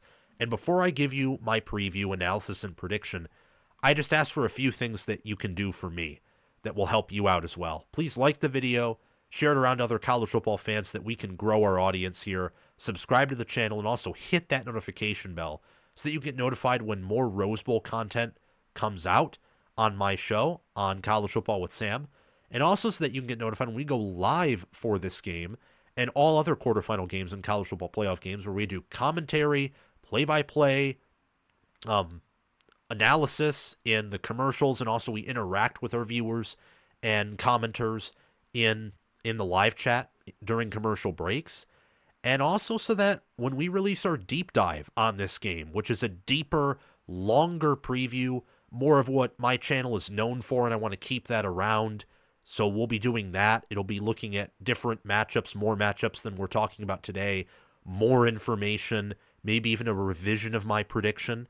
And also when I react to this game, you'll want to see all of that stuff. I'm telling you. So hit the notification bell to get notified when those things drop. And also comment your prediction for this game down below. If you want to support the channel, donate to me to support the work that I do here. You can sign up as a paid member of the Patreon page or purchase merchandise via the link in the description or pinned comment that shows you my merchandise store. And also the Patreon page link can be found there, or you can just send a super chat in the comment section. But regardless, I appreciate you just doing the free things, and I appreciate you being here and watching the video. So Merry Christmas and a Happy New Year. And this game takes place on New Year's Day, and it's sacred. The Rose Bowl and a matchup like this, the fact that we get to have it twice, an Oregon-Ohio State rematch, I think is sacred. A lot of people hate rematches. They hate that that's a part of super conferences and the 12-team college football playoff. I love them. I love the concept. I'm a Michigan fan. Many of you know this, but if you're new to the channel, you probably don't. I'm saying that for the context of if Michigan and Ohio State played each other 3 times in the same season, one at the end of the year, one in the Big Ten championship game, and one for the national championship, I would find that to be the best thing in the world. Or not, that's obviously hyperbole, but very close to the best thing in the world, behind things that are far more important in life, but very close, because I'm a huge college football fan. I'm a huge Michigan fan. But from an objective point of view, I don't understand why that's such a bad thing for these great games, whether rivalry games like the game or for a great matchup like this. And honestly, now a Big Ten conference rivalry, 2 coaches who were at the best programs in the Big Ten facing off. I think that's awesome. But anyway, the key matchups here are twofold. Number 1, matchup A, is Oregon's passing attack, their quarterback, wide receivers, tight ends, offensive line, against Ohio State's defensive line, linebacker room, and defensive back room. Ohio State's pass rush and pass defense against Oregon's pass protection unit and pass offense. This matchup killed Ohio State Knotson. Killed them. It was the reason why Oregon won, because they just went over the top on Igbinosun or on more accurately, Denzel Burke, and they didn't have safety help, or the safeties couldn't get there in time because Oregon was spreading out that defense, and they worked Ohio State's defense, and eventually it actually opened up the ground game for Oregon as well. Dylan Gabriel, he is an elite passer, and he is a great college QB. Jordan James is an incredible running back. The receivers, Tez Johnson, Evan Stewart, Trayshawn Holden, are fantastic. Kenyon Sadiq and Terrence Ferguson are Oregon's tight ends there, and their O-line, Josh Connerly and Johnny Cornelius especially, elite tackle duo, but also Iapani Lololu, Nishad Strother, and Marcus Harper II provide a good interior O-line. Ohio State's D-line has struggled getting pressure for much of this year with 4, but Jack Sawyer's been getting better as the year goes on. Tyleik Williams, Ty Hamilton are still weapons on the interior, and Tui Molau is a career high in sacks right now with 8. Cody Simon is an elite linebacker. Sonny Styles is coming along there. The safety room with Caleb Downs, Lathan Ransom, and Jordan Hancock is the nation's best. And at corner, Denzel Burke and Davis Enigmenosin have had their issues, but they're still good corners overall. Matchup B is Oregon's defensive line, linebacker core, their safeties. It's really what it is their rushing defense against Ohio State's rushing offense. I say this because what didn't help Ohio State in the first matchup between these teams is that after Simmons went down, they could not run the football. They couldn't, maybe for a few yards here and there, but Oregon was beating them on the lines of scrimmage. They were straight up beating them, both their D-line and OSU's O-line, and as the game progressed, obviously from the get-go, this was the truth in pass protection, but as the game progressed, they began to work Ohio State's defense and defensive line in terms of run blocking as well. Here, I think that Ohio State can win in a shootout. I think that Oregon can torture their defense and Ohio State can still win, unlike last time. That's if certain things happen, though. I think if certain formations or certain concepts or certain plays are called in the ground game in combination with the fact that Oregon's rushing defense has been a little bit suspect. It's not Penn State's rushing defense. It's not Indiana's rushing defense. Out of the top 4 Big Ten teams, Oregon has the worst run defense. Now, I don't think it's bad, but it has some vulnerabilities. So how can Ohio State maybe exploit those or keep Oregon honest on defense by running the football? That's matchup B right there. Oregon's rushing defense and really their trench play on defense against Ohio State's offensive trench play and their rushing attack, which also includes quarterback Will Howard. So how I see it here is you got Will Howard at quarterback, Travion Henderson, Quinshon Judkins at running back. Center is Carson Hinsman. Guards, Shabola and Saraveld. Luke Montgomery, I think, has been rotating in.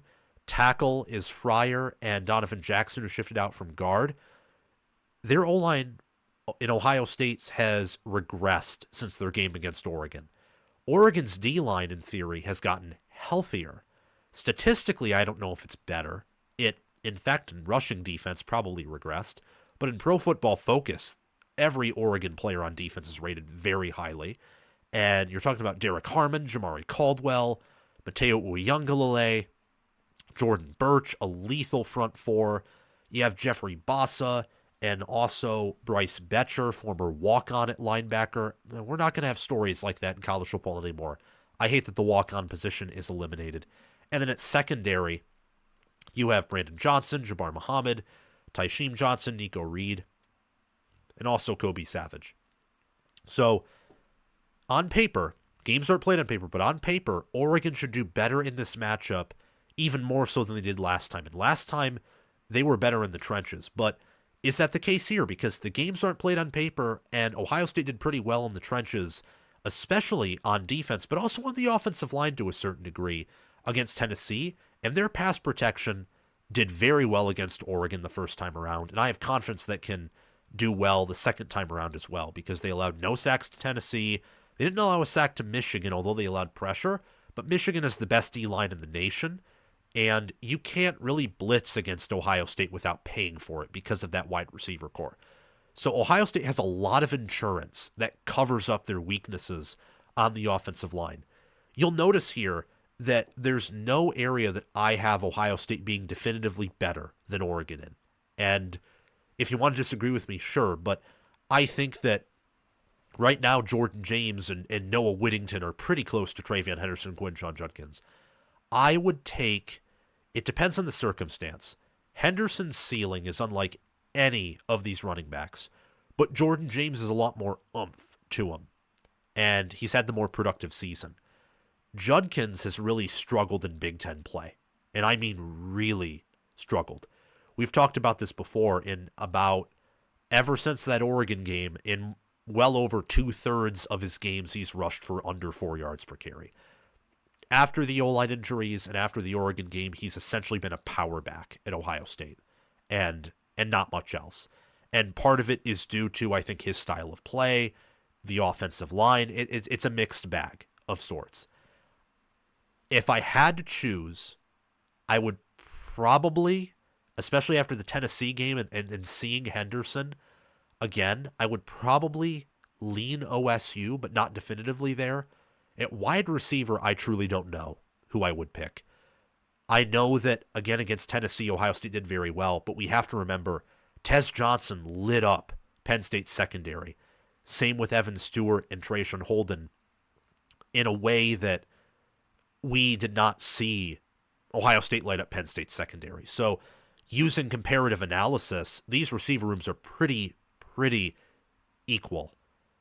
Very much are. I would probably lean slightly OSU at receiver as well. I will tell you, though, my model actually grades out Oregon's receiver room as the best in the nation. So a little bit of a disagreement with my model there. At guard, I would favor Oregon at guard if I had to make a choice, but Oregon's guards have been a bit underwhelming. Ohio State's have as well, of course. That's something they have in common. I would lean toward Oregon there if I had to make a choice. At quarterback, tight end, center, and tackle, I would pick Oregon. Gabriel's had a better year objectively than Will Howard has. Tight end, it's not even a question. Center right now is not even a question. If McLaughlin was healthy, center would be Ohio State. And if Simmons was healthy, I think tackle would be a conversation. But I would still lean Oregon there with a Johnny Cornelius and Josh Connerly Jr. These offenses overall are some of the nation's best, especially when they are on. They're both top 10 in scoring. Ohio State averages 36 points per game. Oregon averages 36.9. Ohio State averages 0.568 points per play. Oregon averages 0.546 points per play. And in terms of yards per play, Oregon averages 6.6, which is fifth. Ohio State averages 6.7, which is fourth. These, in my mind, when they're on, are top 5 offenses. I think Oregon's has a higher ceiling, and I also think they have a higher floor. I think their offense overall is better than Ohio State's. In recent memory, it's been way better because Ohio State's offense has regressed with the injuries on the O-line. That game against Tennessee, for example, that's their best game right there. That's their best offensive game, and it was an elite game by the offense overall. But keep in mind, they got shut out for the second quarter right there, in part because Tennessee had some long drives, in part because there was a questionable interception, which maybe should have been an incomplete pass, and also because, like, that 3rd and 1 screen there to, I believe it was Ibuka, that resulted in a TFL, Ohio State did that because they can't power run up the middle. So that offense is still very limited. I think that game showed what Ohio State's passing offense can be at its peak, which is incredible, and only Oregon can compare to that, or maybe Texas when they're on. But even then, Ewers has only been on for one game of the year against a Michigan team with no offense, so that's more speculative than anything else. I don't have evidence to really back that up. It's just kind of a theory that I've had since the preseason. But there's also the fact that I think Tennessee was overrated by analysts and by many media people on defense. I've gotten things wrong this year. One thing I have not been wrong on is ever since Tennessee lost to Arkansas, I have been out on them. Well, actually, I picked them to beat Georgia, which was, I probably shouldn't have even mentioned that here because we're talking about a different game. But even then, that was more so because I was out on Georgia rather than me being in favor of Tennessee. I don't think Tennessee is a national championship contender team. We clearly saw that. And their defensive line does not have the depth that a lot of Big Ten or other schools have on the D-line. Speaking of defense, These defenses are both great, but Ohio State's is elite, and Oregon's just straight up is not elite. That's why on the ground, for example, they allow opponents to average 4.1 yards per carry, which is 54th. And Oregon allows opponents to average 4.7 yards per play, which is 14th. Ohio State's first in opponent yards per play. Opponents only average 3.9 yards per play on them. Ohio State's also first in opponent yards per game, in opponent second half points per game, in opponent third quarter points per game. They are first in opponent red zone scoring percentage, only allowing opponents to score 59.38% of the time in the red zone. They are first in opponent offensive touchdowns per game, first in opponent points per game, allowing only 11.4, while Oregon allows 18.9, and Ohio State only allows 0.182 points per play. Oregon allows 0.275 points per play. I think that the Buckeyes are better at D-end and safety. I think that Mateo Uyunglele and Jordan Birch are really good. In fact, both of them might be better than JT Tuimoloau. But I think Jack Sawyer is better than both of them. And I think that Ohio State has better depth there. And Sawyer is turning into a non-negotiable as the season goes on, which good for him. He's been at Ohio State for 4 years now. Many, including myself, have criticized his play in the past, or rather his development. It's nice to see him really mold into an X-factor player that you have to deal with. So I pick Ohio State at D-end. Obviously, I pick them at safety. Caleb Downs is one of the best safeties in the country. Same with Lathan Ransom. And Jordan Hancock is an elite nickelback. So I love Ohio State's safety room. I mean, I think they right there are the silver bullets. The silver bullets is a term used to describe Ohio State's defense. It's their nickname.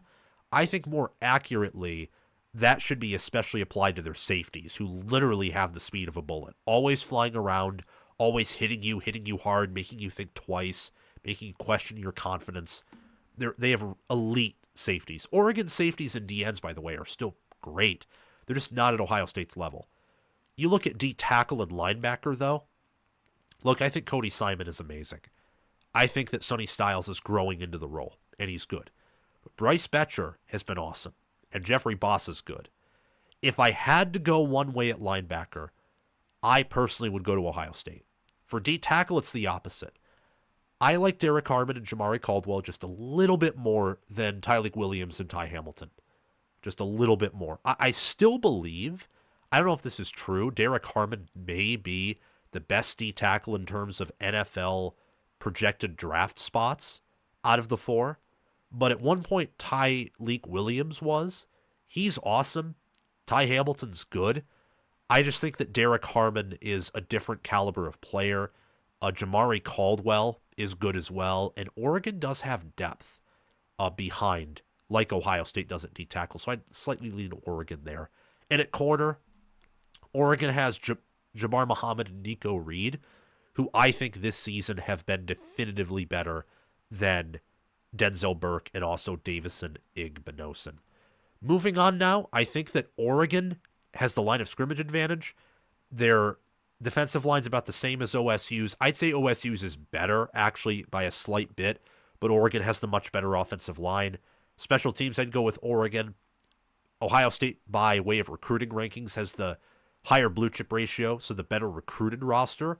I think when you factor in development and the eye test, I think Oregon has the better roster, though, right now. In terms of power ratings, what the power ratings say for this matchup, I think that Ohio State right now should actually be an underdog by what my power ratings are say. S&P Plus has Oregon winning this game by 2.1 points. I just gave Oregon 3 points there because the Rose Bowl's in their time zone. Ohio State has to travel a lot longer of a distance to the Rose Bowl than Oregon does. FPI says, factoring in the travel, the time travel, that they should win by 1.5 points.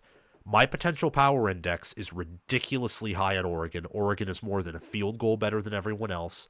Ohio State's number 2, though.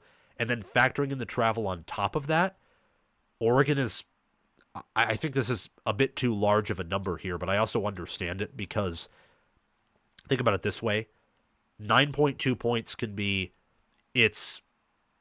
Ohio State has the ball with 30 seconds left in the fourth quarter, and let's say they're pinned at their 5, and Oregon's only ahead by 7, and then they sack Will Howard for a safety. That's a 9-point win. And the game was always close until maybe the very, very end when maybe Oregon won, just as an example. So I understand it to a certain degree, and my power rating system tries to guess. I try to make it so that it can guess scores accurately, and 9 points can just be literally 2 plays or maybe 3 plays. So it's not saying Oregon should win in a blowout here, but it is saying my potential power index that Oregon's the better team on neutral field, and while they don't have home field advantage, Ohio State has to travel more, and they also played the week prior to this game. Oregon has had a longer time to rest and prepare than Ohio State has, and Ohio State's also had to physically battle Tennessee for 4 quarters while Oregon, again, is resting. In terms of dominance, Ohio State has a points per play margin of 0.386, which means for every one of their plays compared to every one of their opponent's plays, on average, they score 0.386 more points per single play, which is insane. They're one of the most dominant teams in all of college football right now, and they have an expected points added margin of 0.281. You look at Oregon, they have a points per play margin of 0.272, not as dominant as Ohio State, but still fairly dominant, and their expected points added margin is 0.227. Well, these teams move the ball very well, they do a wonderful job scoring points, and they do a great job, especially Ohio State, at limiting their opponent's scoring opportunities, at preventing them from scoring, even if they somehow drive down the field, and also at just straight up preventing their opponents from driving down the field in the first place. These teams each snowball their opponents into submission. They've played relatively tough schedules. Ohio State the 20th toughest schedule, Oregon the 37th toughest schedule. Ohio State's ranked 2nd in FPI, 2nd in game control. Oregon is 6th in FPI and 4th in game control. When I talk about coaching here, I believe Ohio State with Jim Knowles has the much better defensive staff than Oregon does with Tosh Lupoy and his assistant coaches. Head coach is a push. If I had to lean one way right now, I would say Dan Lanning, if I got to be honest, but it's a push. Ryan Day could easily be the better head coach. I think Ryan Day is still a great near elite coach in college football. Could be elite. I still have my doubts after that Michigan game. The Tennessee game, look, I predicted Tennessee not to win. That's a gaffe by me. I predicted Tennessee to lose by 17 points. I was on the side that Ohio State was the definitively better team and that they actually had a greater matchup in some instances in the trenches than even Tennessee did. And then on top of that, they were going to win the battle through the air because they had the better QB, better wide receivers, better secondary outside of corner, and it didn't even look that way on Saturday where Ohio State had the better corners in that game. So the Tennessee game impressed a lot of people, swung a lot of people's opinions. It impressed me. I didn't think Ohio State would do that well, but it didn't impress me as much as it did others because I thought that Ohio State was going to wear down Tennessee and eventually break them. I just didn't think it would happen out of the gate. I thought it would happen after 3 quarters or maybe 2. So I'm saying that to say that my opinion on Day is still closer to what it was after the Michigan game than before the Michigan game, where I was considering listing him as the nation's #1 head coach, and I thought he had his most impressive coaching job of his career. But him and Dan Lanning are pretty close. I would say Oregon has the offensive staff advantage. I think Will Stein and his assistant coaches are much better than Chip Kelly and some of Ohio State's assistant coaches, though, of course, Brian Hartline is the GOAT wide receivers coach. And then I would also favor Oregon with strength and conditioning. This has been an area with Ohio State that I've criticized for really the past, I'd say, 2 years, I would say. Maybe longer than that, but I'd say really the past 2 years. The trenches for Ohio State are the most underdeveloped position groups on the roster. Even when you factor in injuries, that still remains to be the case. And I think Oregon has done a better job under Lanning developing in areas that hugely rely on strength compared to Ohio State. Now, Ohio State's strength and conditioning program is still good. It's still great. My point is you expect to be elite in all areas at Ohio State, and they have not been elite in strength and conditioning and straight-up power situations. Oregon has, meanwhile. So you can probably tell where I'm going just by how I was talking about these teams and what my model picked. Ohio State's here by 2.5 points, but I'm on the other side of this. I think that Oregon's going to win. And I think that people are talking about how Oregon's been screwed due to the playoff format. And to a certain degree, I get it. To a certain degree, it may even be true. But they're going to have to play a team of OSU's caliber at some point. So why not play them now? And the other thing people aren't talking about is, yeah, Oregon may not get the gift, quote unquote, because you never know what'll happen, that Texas and Penn State did. However, they have a week to rest. And even though Ohio State didn't suffer many injuries, no injuries, in fact, I tweeted and people misunderstood it when I said that, Notre Dame and Ohio State, they had to show some of their scheme. Their players had to place. They got tired. They didn't get to watch film on Oregon because they're preparing for each other while Oregon gets to watch film on them. And at the end of the day, they, and by they, I mostly meant Notre Dame, suffered injuries. And people were saying, what do you mean? Ohio State didn't suffer any injuries. I'm like, I know. That's why I put Notre Dame in parentheses. The point is, Ohio State still played Tennessee. Their muscles are still sore. They had to fight. They had to work. They had to sweat. Oregon is doing that in practice. They're not going to be as tired. They're probably going to be more rested. They had a longer time to prepare.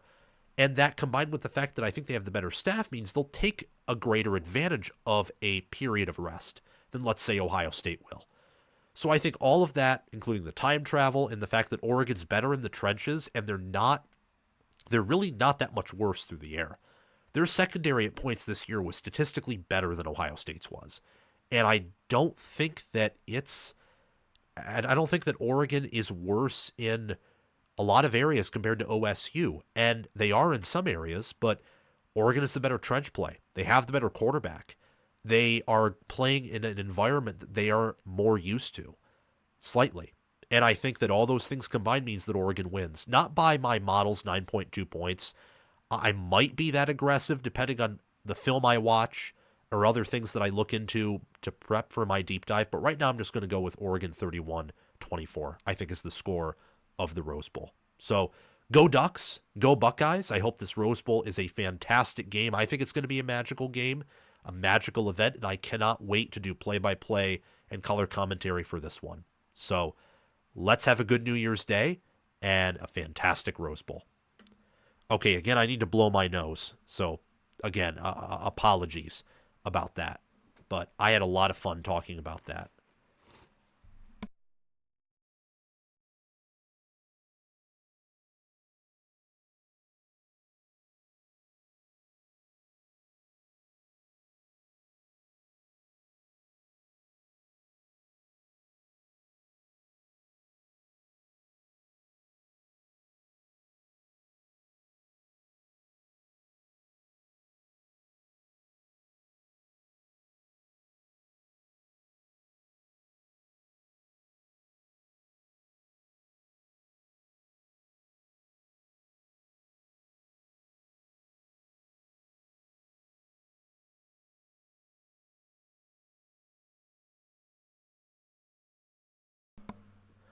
Okie dokie.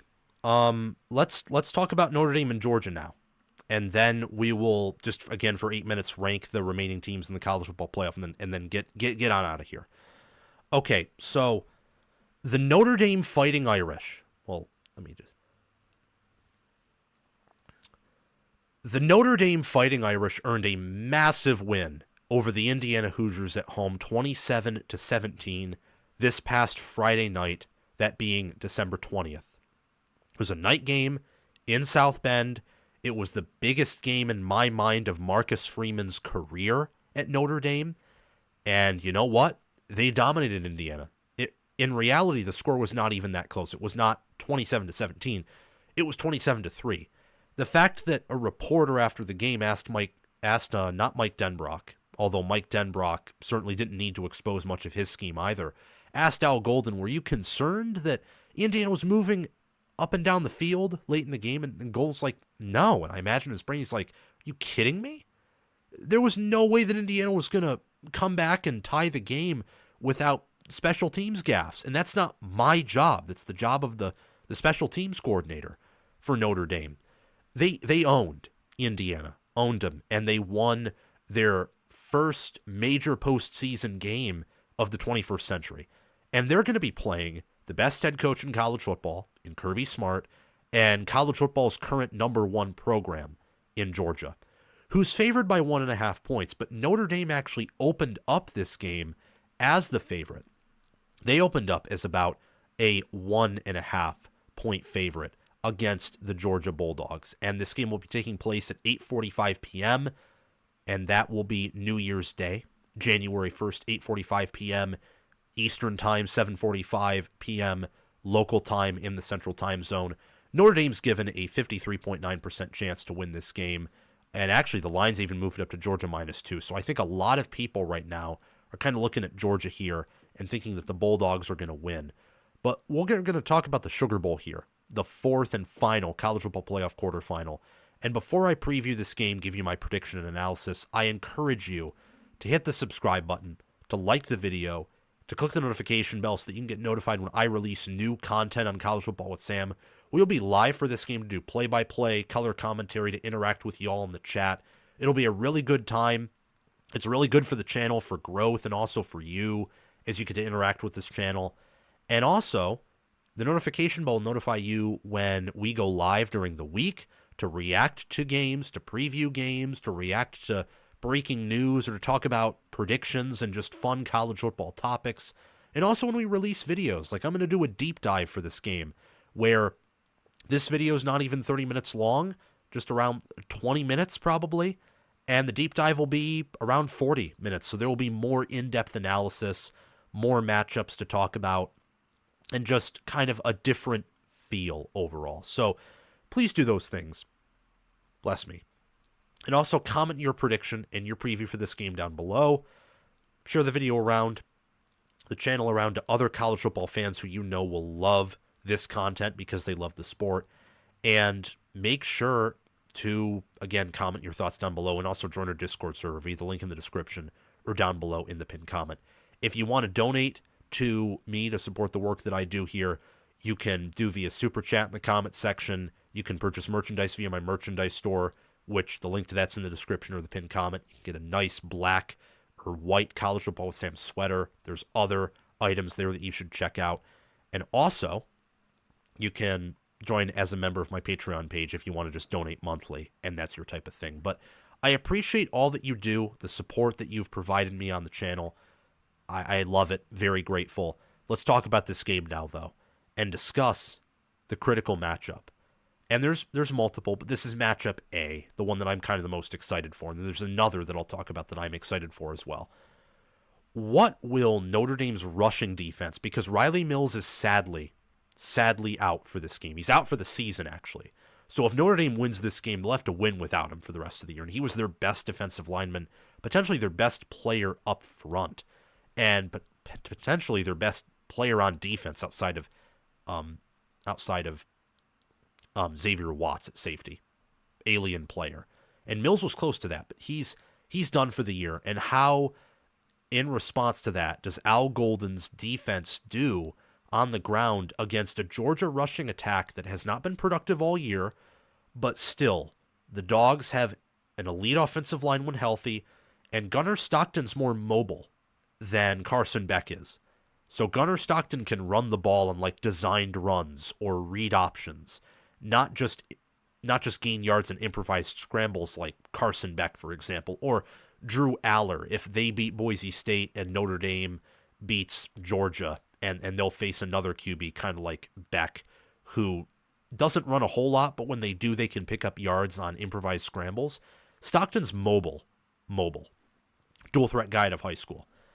And Georgia also has, they got Trevor Etienne at running back, and they just do a good job, I think, in terms of trench play, in trench dominance, and it's going to be very hard for Notre Dame to do what they did to Indiana against Georgia. In fact, I don't think Notre Dame will necessarily be expecting themselves to do what they did against Indiana against the Georgia Bulldogs, who've prided themselves amongst winning in the trenches, not necessarily winning with finesse or even great QB play. Sometimes they win with just good or average QB play. So that's the fascinating matchup right there. You look at Notre Dame and their rushing defense. They're allowing this season They're allowing a total of 3.7 yards per carry, 133 rushing yards per game. They're outside the top 25 there. Georgia, in terms of rushing offense, they are 82nd in yards per game, averaging 4, and 96th in rushing yards per game, averaging 126.3. They don't run the football that much either, so maybe if they ran it more, they'd be more successful, but not good numbers for Georgia across the whole year.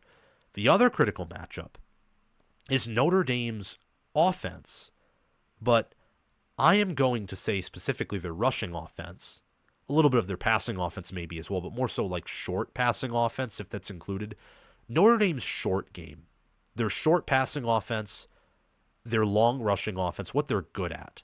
What Notre Dame is good at on offense against a Georgia defense, specifically rushing defense, but also overall, that is lethal, that's well coached by Kirby Smart and by Glenn Schumann. Notre Dame is averaging over 6 yards per carry on the ground this season with Jeremiah Love, who is an alien at running back, and he wasn't healthy against Indiana. He had the flu and also got dinged up during the game. Jadarian Price is an elite running back. This Georgia defense, they're allowing 3.8 yards per carry, which is 32nd, and 129.3 rushing yards per game, which is 32nd. But they've played Tennessee, they've played Alabama, they've played Kentucky, they've played Clemson, they have played Ole Miss, they have played Georgia Tech, and I'm trying to think of any other opponents that Texas, they played Texas twice, in fact. So that right there, I have 8 opponents that I'm discussing with you right now, and there's potentially more who either run the football a lot or they're pretty good at running the football. A case in point, Alabama early in the year, elite rushing offense. Georgia Tech with Haynes King healthy, elite rushing offense. Texas does not have an elite rushing offense. It's just an all-right one, but their O-line's really good, and Georgia has pummeled their O-line in both of their matchups. So that's what I'm fascinated with, is this Georgia defense that is, in terms of talent, unlike anything that Notre Dame has seen all season long, and Notre Dame's offense, which in terms of rushing is more successful and more threatening than anything that the Dogs have seen all season long. Let's check out these offenses here. I think that Notre Dame's offense is the better of these two units. I truly believe that. I think that's, in fact, fairly obvious. I mean, you look at analytics, and that's true, but sometimes the analytics can be a little bit deceiving with, strength of schedule kept in mind. Notre Dame is scoring 38.8 points per game compared to Georgia's 31.9. They're averaging 0.602 points per play, first, compared to Georgia's 0.456 points per play, which is 33rd. Notre Dame scores 4.8 offensive touchdowns per game, which is third. Georgia only scores 3.8. Notre Dame is actually less effective in the red zone than Georgia is. Georgia is a top 15 red zone scoring percentage offense. They're also top 10 in red zone scoring attempts per game and red zone scores per game. Notre Dame's outside the top 40 in all those, but that's because they get a lot of explosive plays, a lot of explosive runs in particular. And again, the 6.2 yards per carry compared to Georgia's 4 yards per carry. Notre Dame in terms of pass protection is pretty equal to Georgia, which if you're a Notre Dame fan should probably be a little bit concerning because Georgia's played a much tougher schedule, much tougher defenses than Notre Dame has. But I still think that, tackle for Notre Dame and then quarterback, running back, wide receiver, tight end, now that Mitchell Evans is healthy, I think those things slightly favor Notre Dame. If Beck was healthy, I would be very tempted to put Beck ahead of Leonard. At least I would have that as another push area, which I think is what center and guard are for these teams. Notre Dame definitely has the better offense. It's not by a wide margin, but it's definitive. I like Bo Collins, Jordan Faison, and Jaden Greathouse over Arian Smith, Dylan Bell, and Dominic Lovett. Georgia, in a lot of these rooms, actually has more potential than Notre Dame does, but Notre Dame is simply playing at a higher level so often in these games that I think I have to give them credit for how they're playing, not just their potential. You look at the offensive line, Ernest Green III, Dylan Fairchild, Jarrett Wilson, Tate Ratledge, and Xavier Truss for Georgia. That's an awesome offensive line. And at center and at guard, if you had to force my hand one way or another, right now since Georgia is healthier there, I would lean Georgia at both center and guard. I think for Notre Dame, Anthony Knapp, Sam Pendleton, Pat Coogan, Rocco Spindler, and Emil Wagner are also elite, though, and I think their tackle room right now is better than Georgia's. Notre Dame is one of the best rushing offenses in terms of off-tackle rushing in the country, if not the best, more likely than not. Their tackles and also tight ends, Mitchell Evans and not Holden Stays, Cooper Flanagan. Holden Stays transferred to Tennessee after spending last year with the Irish. They do a very good job. I would favor tight end for Notre Dame, but I think that Oscar Delp, Lawson Lucky, and Ben Urasek are very good as well. In fact, I'd say a deeper room. I just think that Mitchell Evans by himself is the best tight end. At quarterback, Gunnar Stockton, good player. I think he's actually pretty similar to Leonard in a lot of ways. Limited throwing capability, great on the ground, and overall does make more good decisions than bad from what I've seen. But Leonard has the experience, so I give him the edge there. Running back, it's not even close. Jeremiah Love and Jadarian Price are obviously better than Trevor Etienne and Nate Frazier. Georgia's offense, though, is not to be trifled with because they start off games slow. Their scripted drives, in my mind, are just kind of mind-numbing with what Mike Bobo wants to do. But then after the scripted drive, something interesting happens. In first quarter points per game, Georgia is 115th nationally. They score 3.4. In second quarter points per game, they only score 8.3, which is 61st.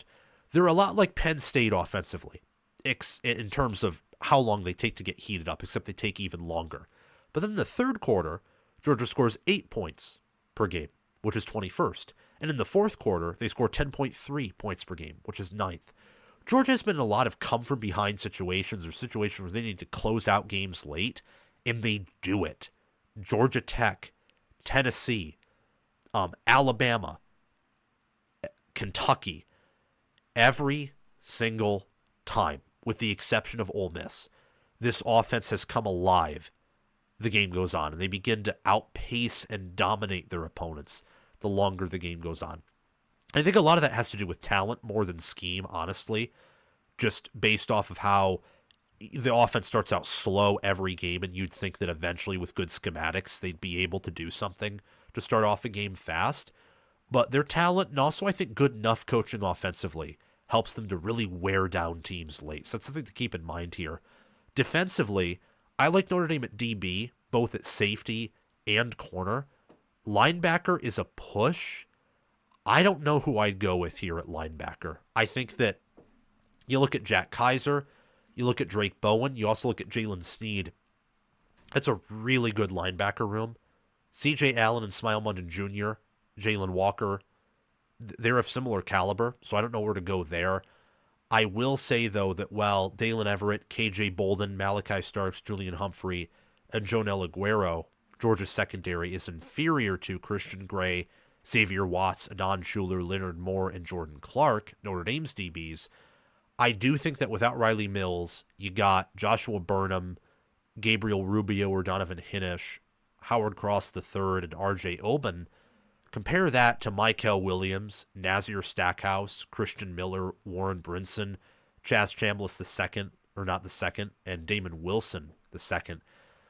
Georgia's deeper, and they have a higher ceiling on the defensive line. And I'd say with Mills being out, their D-line is way better than Notre Dame's right now. I mean, their D-line has dominated Texas's offensive line in the same way that Notre Dame's dominated Indiana's. And Texas has a better offensive line than Indiana does. So, things to keep in mind there. When you look at the analytics, Notre Dame is much better defensively. They're third in opponent points per game, only allowing 13.8. Georgia allows 21.8. Georgia allows 0.313 points per play, which is 26th. Notre Dame allows 0.205 points per play, which is 4th. So, analytically, Notre Dame's the better team here. And I think that's why a lot of power ratings actually have Notre Dame favored in this game, is because analytically, Notre Dame is not just better, they're significantly better. At the line of scrimmage, I would have to lean Georgia, though. It's slight. It's not by a whole lot, but it is an advantage. I think they have the way better D-line. I think Notre Dame overall has an equal offensive line to Georgia. Better on the outside, or Notre Dame's better on the outside. Georgia's a little bit better on the inside. I think the line of scrimmage goes to Georgia. Special teams goes to Georgia. And Georgia has the more talented roster via the blue chip ratio. In terms of watching these two teams play, though, I think their rosters are pretty equal. And a lot of this is the fact that Georgia's been battered, banged up. They're without their starting quarterback, Carson Beck. They're without some players overall at other positions. Notre Dame is too. But the Irish do have the better offense. And their defense could be better as well. And I think that Freeman has done a good job in terms of development and recruiting as well, but also development, both of those, in shrinking the talent gap that Notre Dame has traditionally had in comparison to the top Big Ten or the top SEC teams. I think he's done a much better job than Brian Kelly in terms of roster management and in terms of Notre Dame's direction as a program when it comes to competing for championships. You can have the debate as to whether or not Brian Kelly would have lost to NIU or Marshall. He probably wouldn't have. And maybe I think there's truth, not just maybe, but there is some truth to the fact that Freeman is still very questionable in game management. But he's built an elite staff. His staffs have gotten better every year he's been there. His rosters have gotten better every year he's been there. They're well conditioned. I think he's functioning as a very effective, brilliant CEO right now. Going back to the power ratings, FPI thinks that Notre Dame should win this game by about 3.2 points. S&P Plus is favoring Georgia to win by a half a point. My potential power index is favoring Notre Dame to win by 2.2 points. So I'm someone who for much of the year has not been very high on Notre Dame. My power ratings after the game against Indiana, who I was previously very high on, along with my power ratings, is much higher in Notre Dame right now. Specifically, higher on their defensive staff and higher on their secondary as well, which had a very, very impressive showing against Curtis Rourke. In terms of dominance, Notre Dame has a points per play margin of 0.397.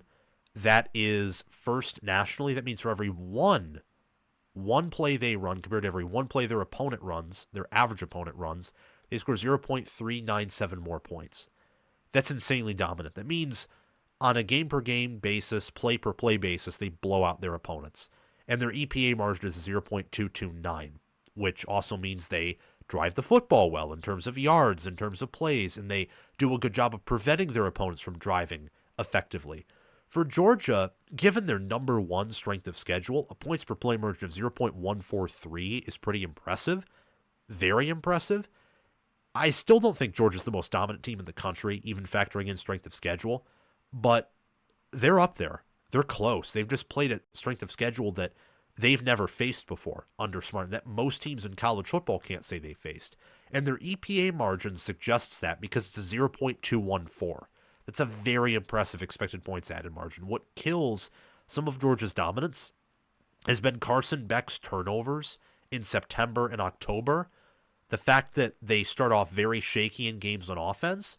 And also since they play a lot of good opponents, when they don't get going, like against Ole Miss, things snowball and they get out of control very quickly. And also when you play more good opponents, as college football nerds, wonderful channel points out, you're more likely to fall suspect to worse teams, or you're more likely to have a snoozer game, or to, of course, obviously play in closer contests. I think that the strength of schedule here have to be taken into account. Notre Dame finally broke into the top 50 after playing IU in strength of schedule, but they're 40th. Georgia has the best strength of schedule.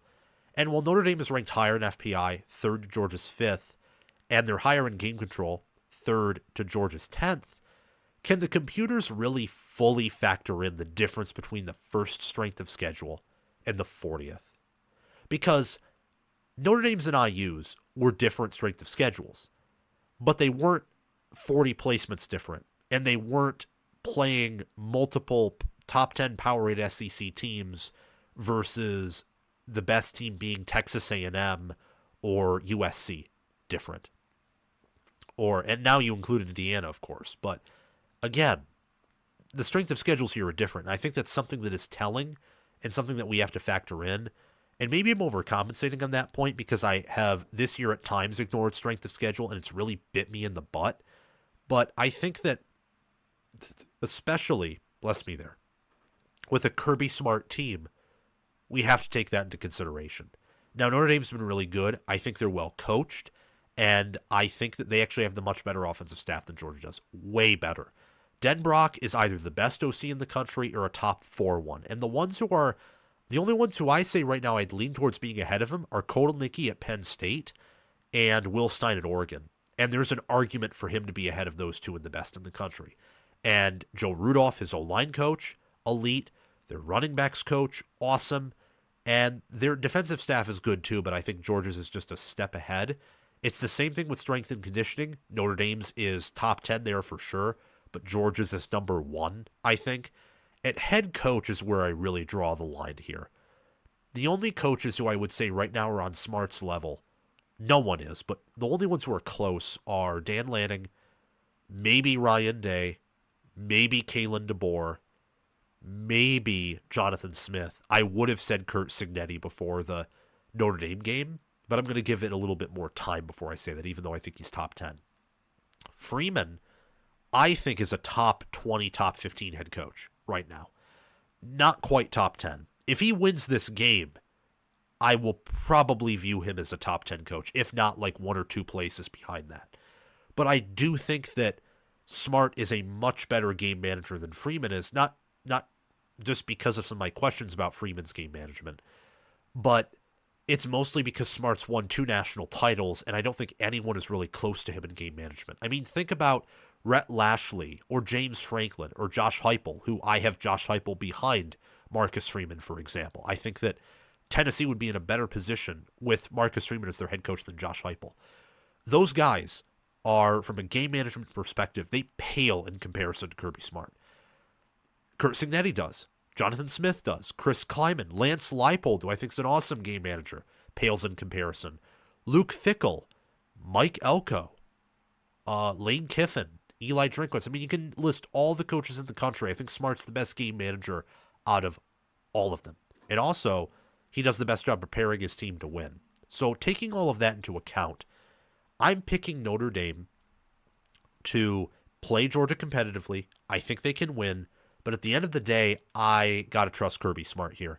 I've doubted him too much this year. Doubted him both times against Texas. I correctly picked against him with Alabama. And what scares me here is Notre Dame, I think, has some similarities to that Alabama team, where they're fast on defense. They're not perfect on defense. I think Ohio State has a much better defense than Notre Dame does. I think that Penn State's defense might be better, if not for... Analytically, I think it would be better if not for the fact that they've played like Ohio State and Oregon, and Notre Dame hasn't played a team of that caliber yet, especially offensively, and they won't offensively until potentially the national championship game if they, win these next few games. The point I'm trying to make is Georgia's the better staff. They have the trench advantage. This is going to be a neutral site game, but a longer travel for Notre Dame than Georgia. And also Georgia rested. And for a team like Georgia who's been banged up and battered, that extra rest is going to matter exponentially more for Georgia than other teams who've had the bye. Meanwhile, Notre Dame lost Riley Mills, so they'll have some areas that are shaky, and they have not played a defense this good all season long in terms of talent. I say in terms of talent because I think Indiana's defense is really, really good. And in fact, I think Indiana might have the better rushing defense than Georgia does. But I think that talent matters a lot here. And I think that Georgia is coached better than IU on defense. They have more talent. With an additional week, they can play closer to that talent ceiling. And there's also the standpoint that Georgia, because of the talent they have on offense, I don't think they'll struggle in the same way that IU did, because they don't have that same trench deficit. And while Indiana, this is the issue with Indiana. Indiana's much more efficient than Georgia is. Much more efficient. They do a much better job punching above their weight class and maximizing what they have compared to Georgia. But Georgia has so much more talent, and they have a better head coach, to where that negates some of the efficiency issues that Georgia has had. And Indiana can't do that because you have Elijah Surratt, you have Omar Cooper Jr., you have Curtis Rourke, and they've been very efficient. But at some point, they're going to play athletes who are faster and bigger than they are. And they folded. Because at that point, it's the whole thing about how Indiana's been going around people all season, or it's sometimes through people. But Indiana, they don't have the talent to go around people. They have to go through people all the time. And at some point, Notre Dame had so much talent to where there was no hope in Indiana to punch above their weight class and beat Notre Dame, and Notre Dame just overwhelmed them. That's not going to be the case here. Even if Indiana may be more efficient at points, or even maybe better, dare I say, at some points than Georgia, Georgia's roster all around, their ceiling's way higher. They're faster. They're stronger. They have a twitch in them that Indiana doesn't have. And I think that they're going to bring that in this game. Notre Dame, though, if you're a Notre Dame fan, you should expect to win because Georgia doesn't have their starting QB. They're very questionable on offense, as is, even without some of their issues. And I think that Georgia's defense can be got in some areas. My model actually is picking Notre Dame to win 2.2 points, but I do think here that the dogs come out on top. So go Bulldogs, go Irish. I hope that this is a phenomenal Sugar Bowl. I think it'll be a very close game and a very entertaining game from a standpoint of competition, like the Rose Bowl. I think it'll be very low scoring, though. So that's why I have Georgia winning 16-14. I think they're going to kick a lot of field goals, maybe force a turnover from Riley Leonard. I think that Georgia will do a good job of flipping the field. They have a much better punter and kicker than what Notre Dame has. So I think they'll win the field position battle quite a bit. And I expect, actually, for Notre Dame to probably outgain Georgia in yards, but for Georgia to just do the little things better, and that will result in a close Georgia win. They'll move on to play the winner of Penn State, Boise State in the Orange Bowl. So go Bulldogs and go Irish. Hope that the teams play well and that it's an entertaining game. Whew. Wow. Oh my gosh. Gotta blow my nose real quick, but then we're so close to being done, guys. So close to being done. So let me do that real quick.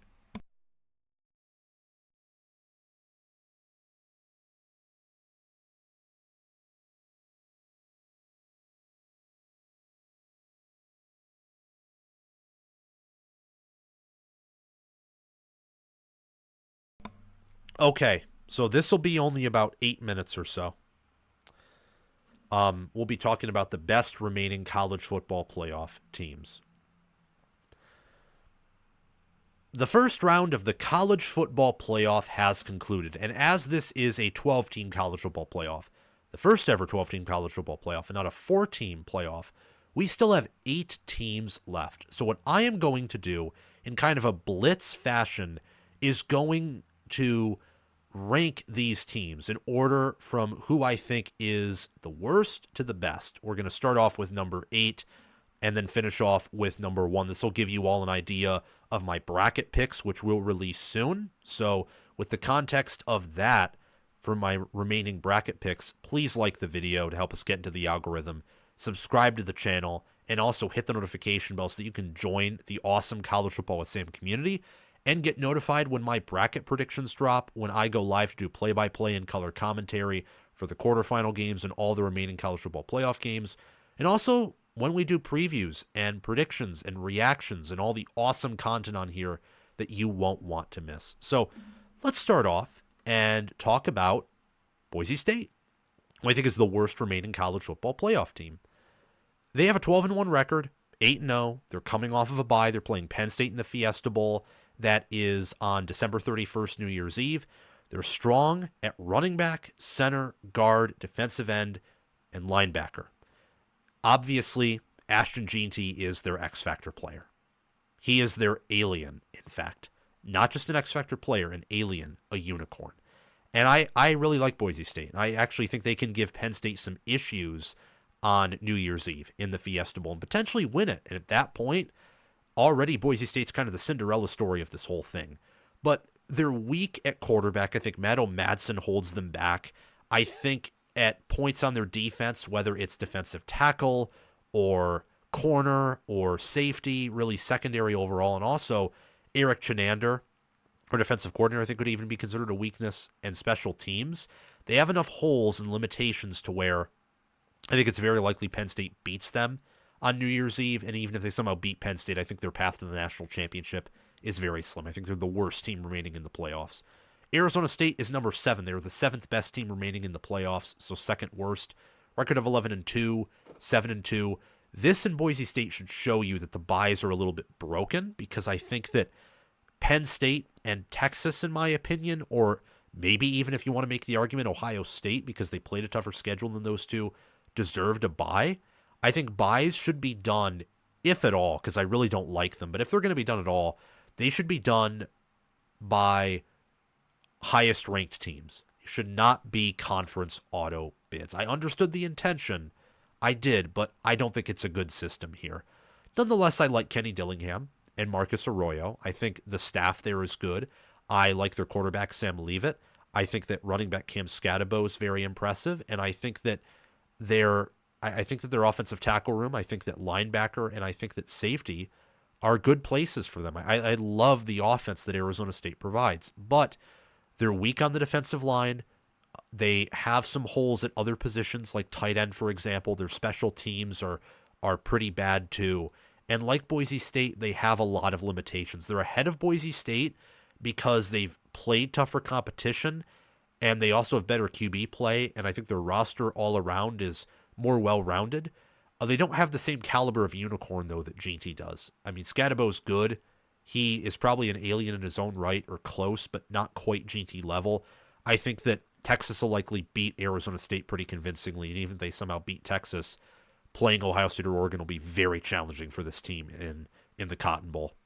Number 6 is Notre Dame. And there's a big jump, by the way, from 8-7 to number 6. So even though Notre Dame is the third worst in my ratings, they're much closer to number 1 than they are to number 6. Or number 7. So keep that in mind. They have a 12-1 record. Their strengths are running back with Jeremiah Love and Jadarian Price.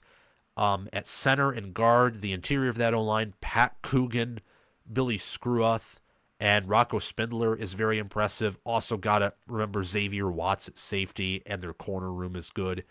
Notre Dame's issues, I think, surround special teams, a little bit of fundamentals here and there. You see that in their success rate, which is not even top 10 on offense, despite their high scores. And on defense, it could be better. And at wide receiver, they have some inconsistency. And at defensive end, I think that with what they got in the portal with, let's say, R.J. Oben, they wanted more. But this is a good team. This is an elite team relative to this season. As of prior seasons, I don't know about that, but that's the case with every team, not just Notre Dame. So the Irish occupy the 6th best team, in my opinion, remaining in the college football playoff. They have a really good shot at beating Georgia in the Sugar Bowl. And if they beat Georgia in the Sugar Bowl, they can be the winner of the Orange Bowl and perhaps win it all. I think Notre Dame is the first team on this list with the potential to win it all. 5th is Texas. Texas would be higher here if Quinn Ewers showed an ounce of consistency, which he doesn't, and potentially as well if they didn't all of a sudden have injury concerns after that Clemson game. Texas is a 12-2 record, 7-1 in SEC play. Their strengths are offensive tackle with Cameron Williams, who I hope and pray gets healthy, and also Kelvin Banks Jr., who's viewed by many in the NFL as the best offensive tackle. At D tackle, they have, Bill Norton. They have Alfred Collins, Vernon Broughton also at DN, though, more so. Very good D-line. Linebacker's impressive. Corner with Jahdae Barron is impressive. And Michael Taffe is good at safety.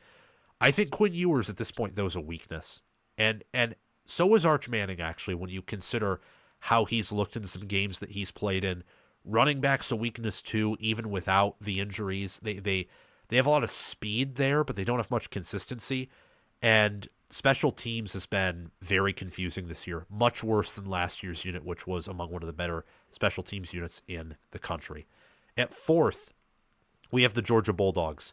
Kind of skipped over Texas, but in terms of their potential game result, but that's because I think they should do fairly well against Arizona State.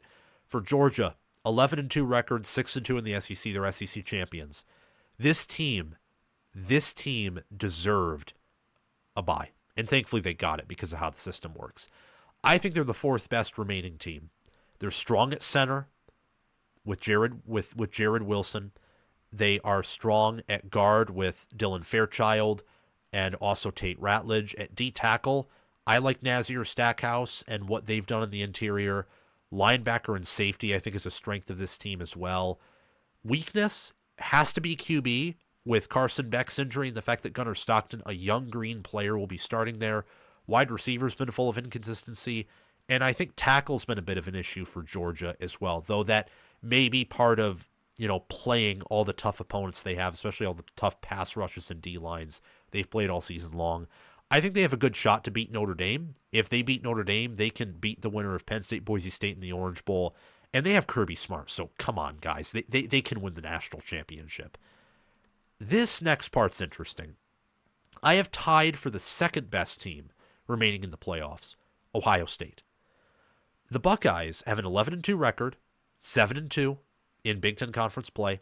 Their strengths are running back with Travion Henderson and Quinshon Judkins, wide receiver with Jeremiah Smith and Emeka Egbuka, D-end with Jack Sawyer, linebacker with Sonny Styles and Cody Simon, and safety with Caleb Downs, Lathan Ransom, and Jordan Hancock. They're very, very impressive.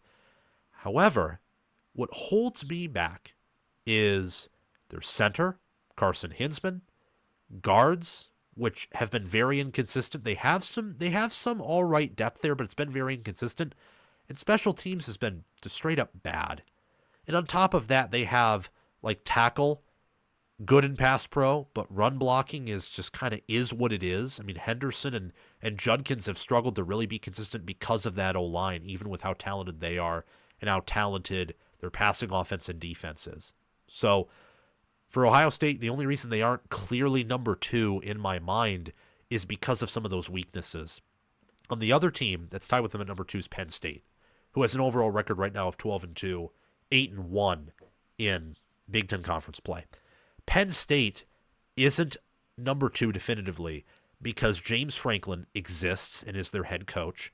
Wide receiver's been a major problem outside of Harrison Wallace III. And their special teams unit, much like Ohio State's, is also objectively bad. By the way, I think that Ohio State has a good chance at beating Oregon in the Rose Bowl.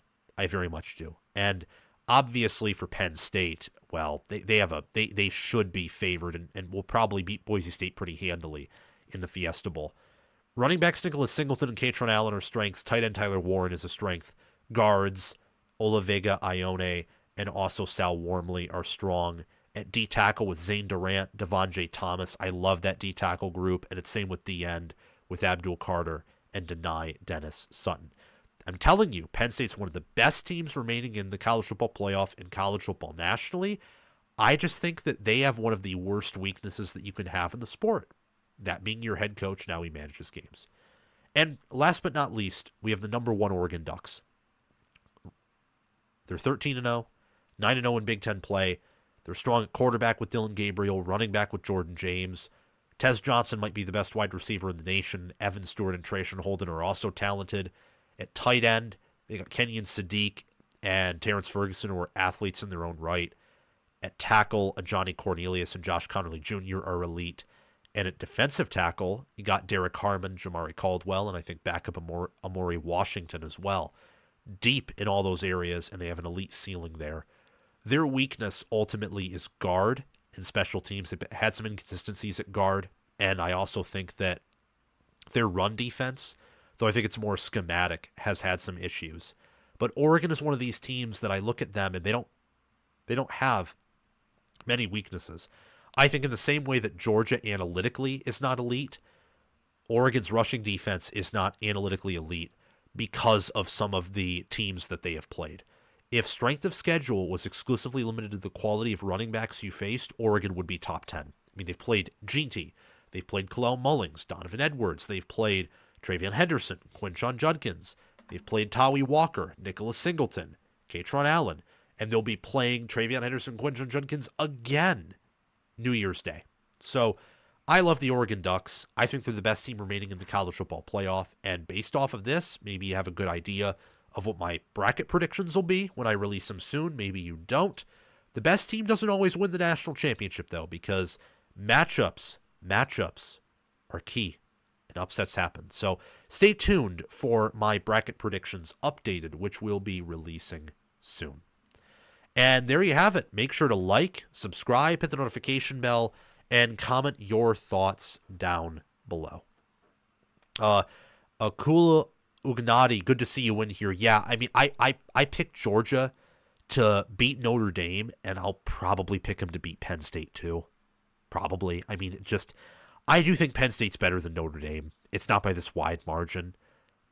I may or may not pick Penn State, but I have to at least pick Georgia one time in the playoffs. I've picked against them too many times to a point of almost, I feel like, hypocrisy with how much I preach that coaching matters.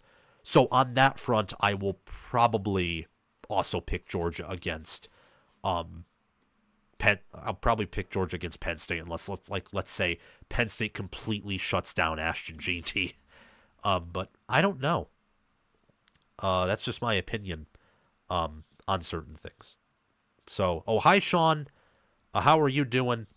Good to see you on here. So, yeah. That's all in this video. I will see you guys soon. Thank you for staying on for this very, very long stream. I appreciate you guys a lot. I'll see you all soon.